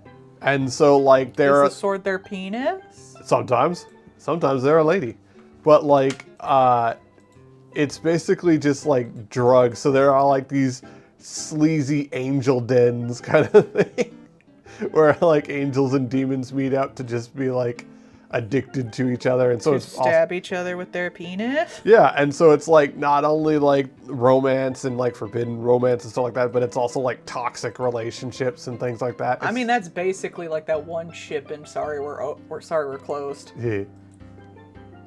So like that one's a lot of fun. I like their comics, and like they do a lot of gender shenanigans with their how they design their characters too. Yes, you should. As you should. They're angels. Why would angels and demons have like Yeah. sexual dimorphism? Yeah. Why would they have? Hell, I honestly prefer it when they have like no sexual genitalia at all. Mm-hmm. A lot. Or they can put it on if they wanna. Like that's even better. Yeah, they do. A lot of them, biblically accurate penis. A lot of them also like kind of shape their forms to their function. Yeah. So like the succubi particularly can like both the succubi and the incubi, like that's more like a job class for them. Yeah. Because they just change their body depending on who they're going to manipulate. Yeah. And so like incubi generally go after females, but they can go either way. Same with succubi generally going after males. It's just like it's their job class, and their body is just whatever they happen to find useful in the mission they're doing. And I like that. Tentacles. There are a lot of tentacles, yes. Yeah. Tentacles are very useful for a lot of things. It's true. Mothra. Oh, I should have had more dinner. Hmm? I should have had more dinner. I'm hungry. Oh.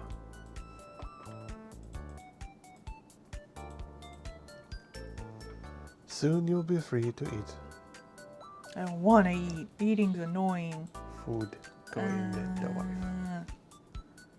Kisses also go in the wife. Art prison. My life. We put her in her little art chair, and she's on the little high chair with the tablet on it. Yeah, that's basically what I'm in. Yeah. I have my little old lady blanket. I have my little. I'm in the like elbow of the L-shaped table, and I got my little. I scooch up in it in my chair. I'm pretty much stuck here. It's ergonomic. Yeah. I do draw myself incredibly tiny. So basically, I'm baby. That's because in my head I am. You am. In real life, I'm too big. You are small and cute, and you fit in my arms. In your arms, fall fuck asleep. Hey, I do fall asleep when you're in my arms. It's nice. You're warm and soft. Yeah, because you go. I do. gotta catch up on Freyrin. Watermelon. This is Freyrin. She's in her eating dome. It's like a little spell bubble around her. The purple haired gal has put all like the shield things around her. All the watermelon is sprayed everywhere on it. Freyrin is so fucking autistic. And then that fucking extrovert found the introvert just bed rotting in the forest and was like, come on adventure with me. You can't say no. Okay, I can't say no apparently. Just drags her out kicking and screaming. I don't wanna. Are you sure? I mean, maybe. I want to bed rot in the forest for a few more 100 years. That's basically what they did. Yep. I'm taking this childie with me. Boy, he sure hangs out with me all the time and gives me all these gifts and looks at me all the time. I wonder if there's anything about that. Oh well, he's just very friendly. Miss Freyrin, you've been married for 100 years. Me.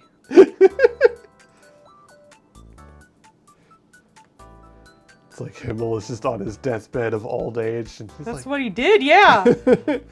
he's sure been nice to me. I wonder what that's about. Miss, you've been married this whole time. What?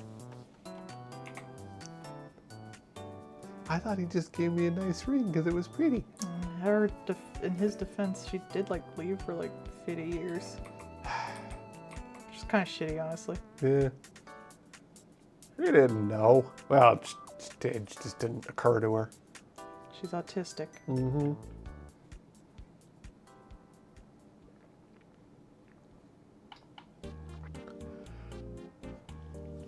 Didn't process. That's why she cried when he died. Mm-hmm. It was kind of sweet, honestly. I pretty much like the whole idea of Freyrin in general. I just think it's really fun. It's really nice, to just see them as just people.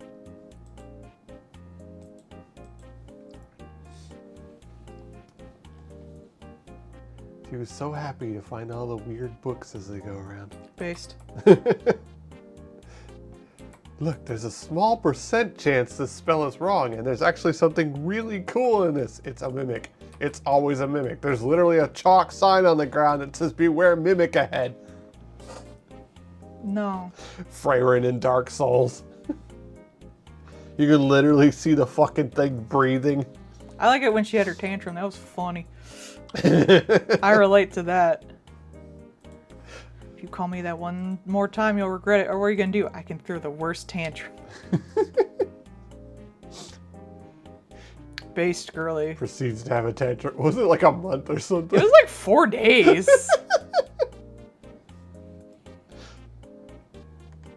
I have these exact rules, and I'm going to do it because I said I was gonna.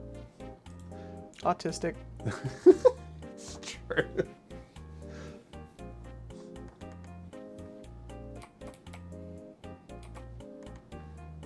I imagine like all of the elves are autistic.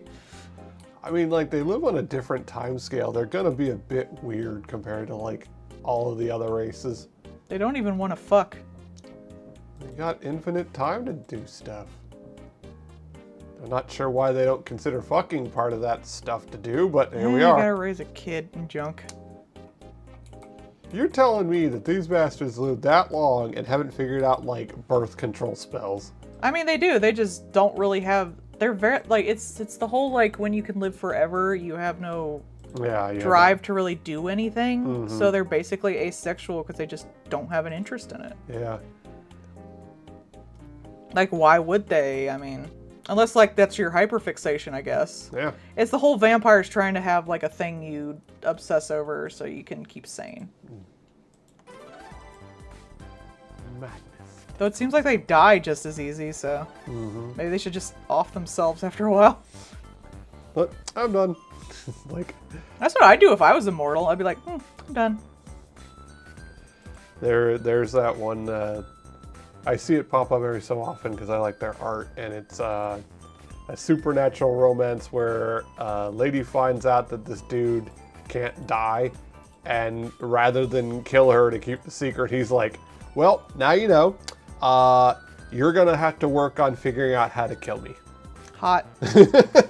I love it when you're the person who has to kill the immortal. It's so romantic. And so like it's like constant stuff of just like, one time she like shotgunned him because like that's the basic idea kind of thing, but like, you know, poisoned him or like cut him up or things like this and that, and it's just like, well, that didn't work. That's so romantic. Like, the time where she shotgunned him square in the face, and it was just like, the face, like half his head is gone, and he's just looking at her, and you can see like the teeth and stuff, and he's just like, well, that didn't work. And she's like, damn it, I was kind of hoping. So it's really fun, and they like slowly grow together and stuff over the course of it. Imagine being your love's reason for dying. Oh, so beautiful.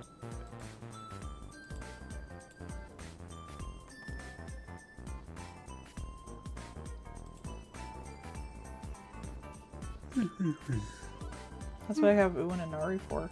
It's Nari's job to kill Uin. Mm-hmm. But they're going to fight them as long as they can, because they don't want to have any time lost with them.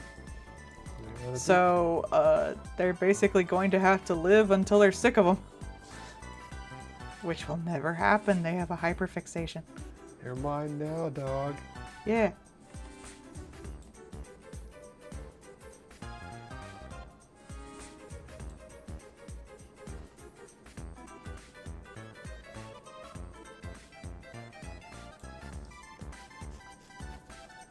He won't do it. He's childy. So squish, so soft. You gotta do the Freyrin angle meme. That was really cool, like seeing all the art people come out the woodwork on that one. Bro, you can just ask an artist something and they will just fucking info dump on your ass. Oh yeah. Artists love to share their shit.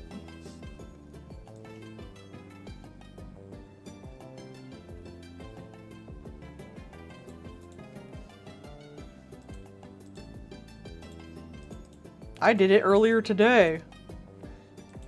It calls to you. I want to help. Hmm. Drawing is fun. I want more people to do it, even if you're not good at it.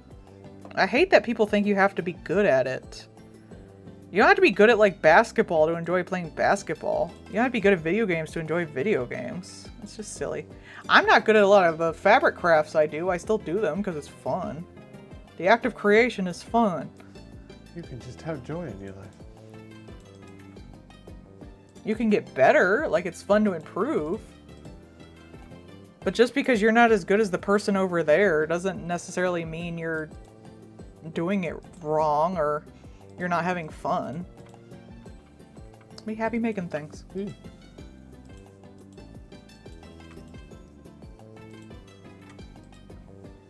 The joy of creation. It can call to you. It's okay. Well, I hate to tell you, you're never gonna be. I'm not either.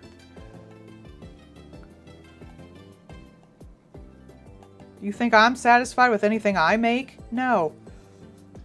And she'll be angry about it. I will. I will be very angry about it. But I still do it because I like to make things.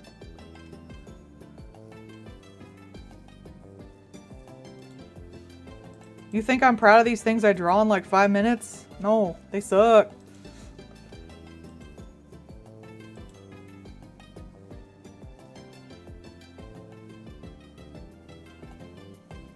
I don't think I've ever been 100% satisfied with something I've made, honestly.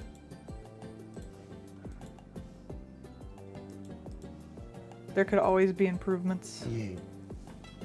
I mean, that's part of growing, like doing things, practicing at it. Like that's part of doing it. There's really no objective way to do it either. Mm-hmm. Like one way isn't good or better than the other way necessarily.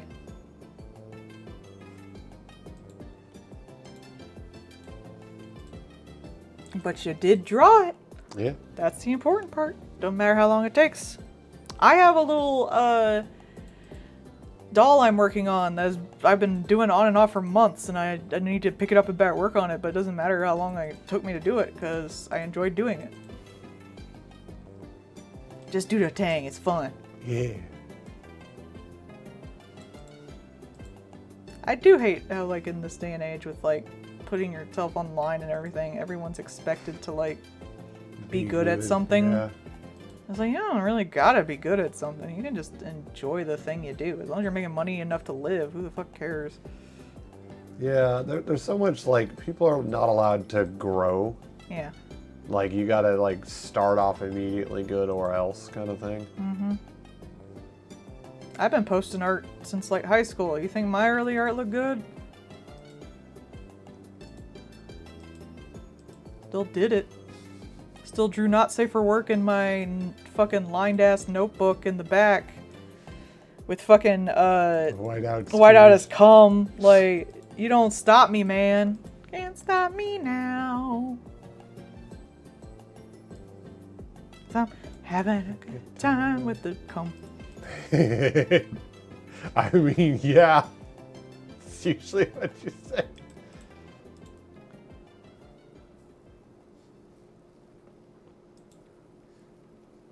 Stop me out.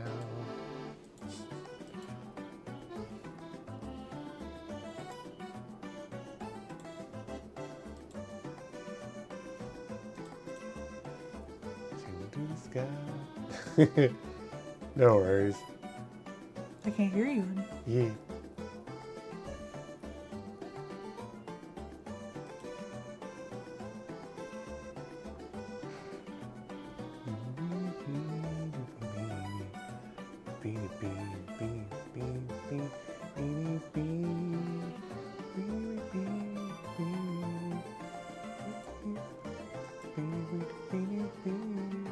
I feel like half of art is just learning how to make things look good without having to do too much skill. Which I guess is also a skill still. But still, anyway.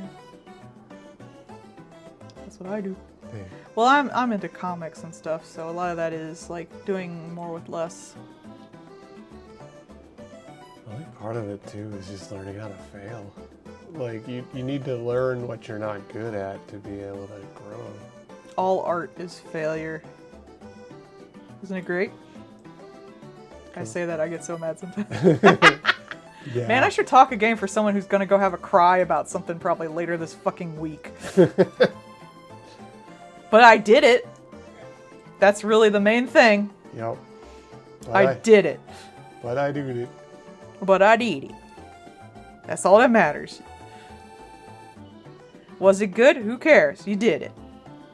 Yay! You did it.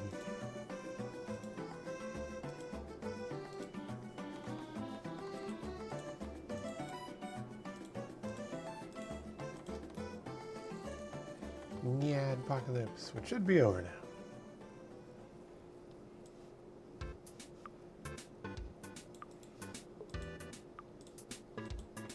I mean, you could draw for yourself now. Mm-hmm. Ain't gonna hurt nobody. Doesn't need to be perfect. Or you can, like, make the base for something and commission something from someone else, too. Yeah. Artists really appreciate those little drawings. It really helps.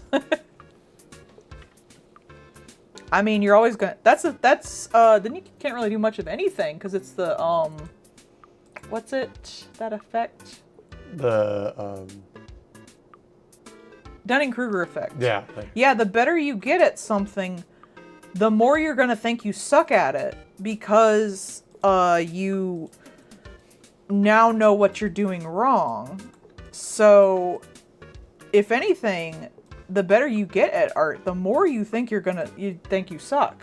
Mm-hmm. In fact, the better you get at anything, the more you think you're gonna suck, because that's just how our brains work. You now know what you're doing wrong, whereas like if you know nothing, you won't know what you're doing wrong, so you think you're doing pretty good.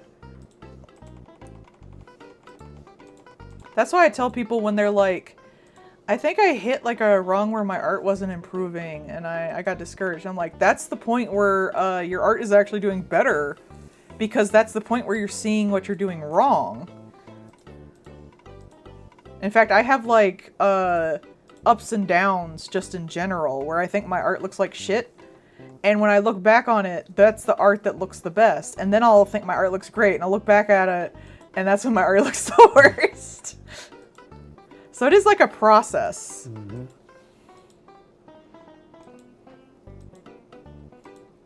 If you think you suck, you might be better than you think you are, actually. Yeah.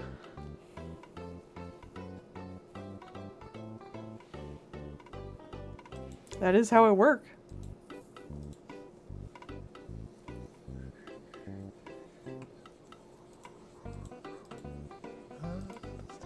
Don't stop. I think I suck, but people think my stuff is cool. I think you're cool. Thank you, sweetie. I think you're cool too. Ah! No wonder it looked weird. It was in the wrong layer. Wrong layer, Crunk. Why do we even have that layer? DK. Donkey Kong. DK. Donkey Kong is here. Actually, that should probably be green to bring out the lights. Oh, you're not that green. You're blue. I'm bad at color theory.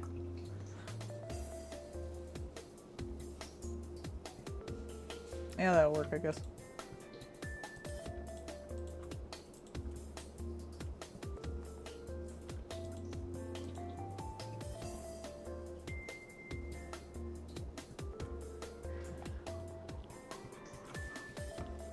Don't stop me. Don't stop me.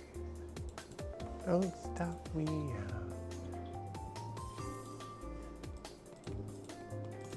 Put some glow dodge on that bitch.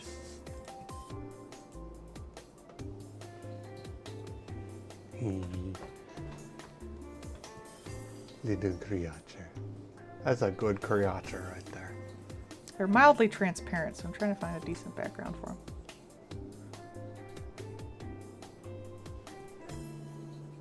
Yes. A good artist learns tools. Yeah.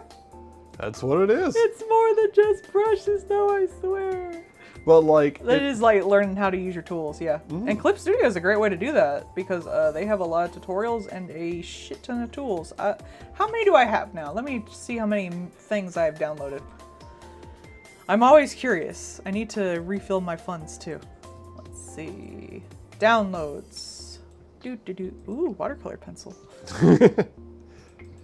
24,400. Yeah. I thought I had like 3,000. I got rid of some when I updated, or someone got rid of a bunch. But that watercolor pencil looked kind of cool. I might have to get that later. Ooh, look, a curvy short stack. I bet Lloyd would like that. Wife over here literally art goblining on stream. Dude, a lot of them are free. So I'm allowed. And the ones that aren't free are tax write-offs. So I'm allowed again.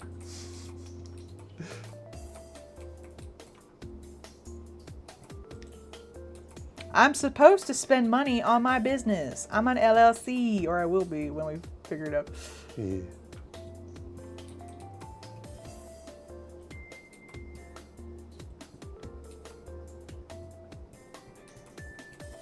See, these all look like ass to me, but y'all love them, so. Waiting for the bus in the rain, waiting for the bus in the rain. There's not enough room!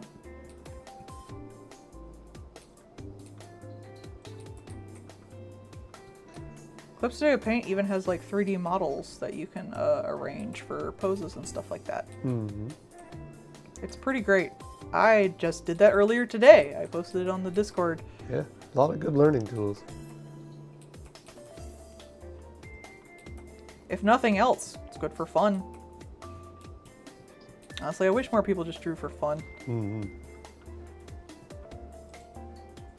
Make silly memes. Who cares? It's your life.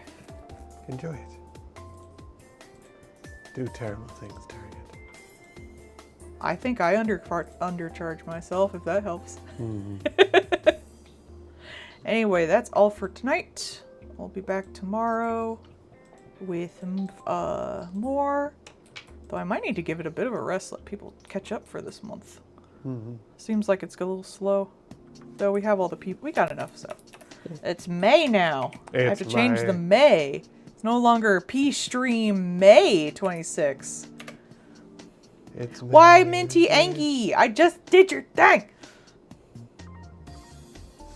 Ah, woman. I'm trying to end my stream. What now? Minty Smash. Oh, you're not a lolly. You're just a goblin. They're different. Ask Lloyd. Anyway, that'll be the blah, blah, blah. That'll be all for tonight. I'll see y'all tomorrow. I love you. Goodbye. Goodbye. Okay, I love you. Bye-bye. Bye-bye. Bye-bye. Bye-bye.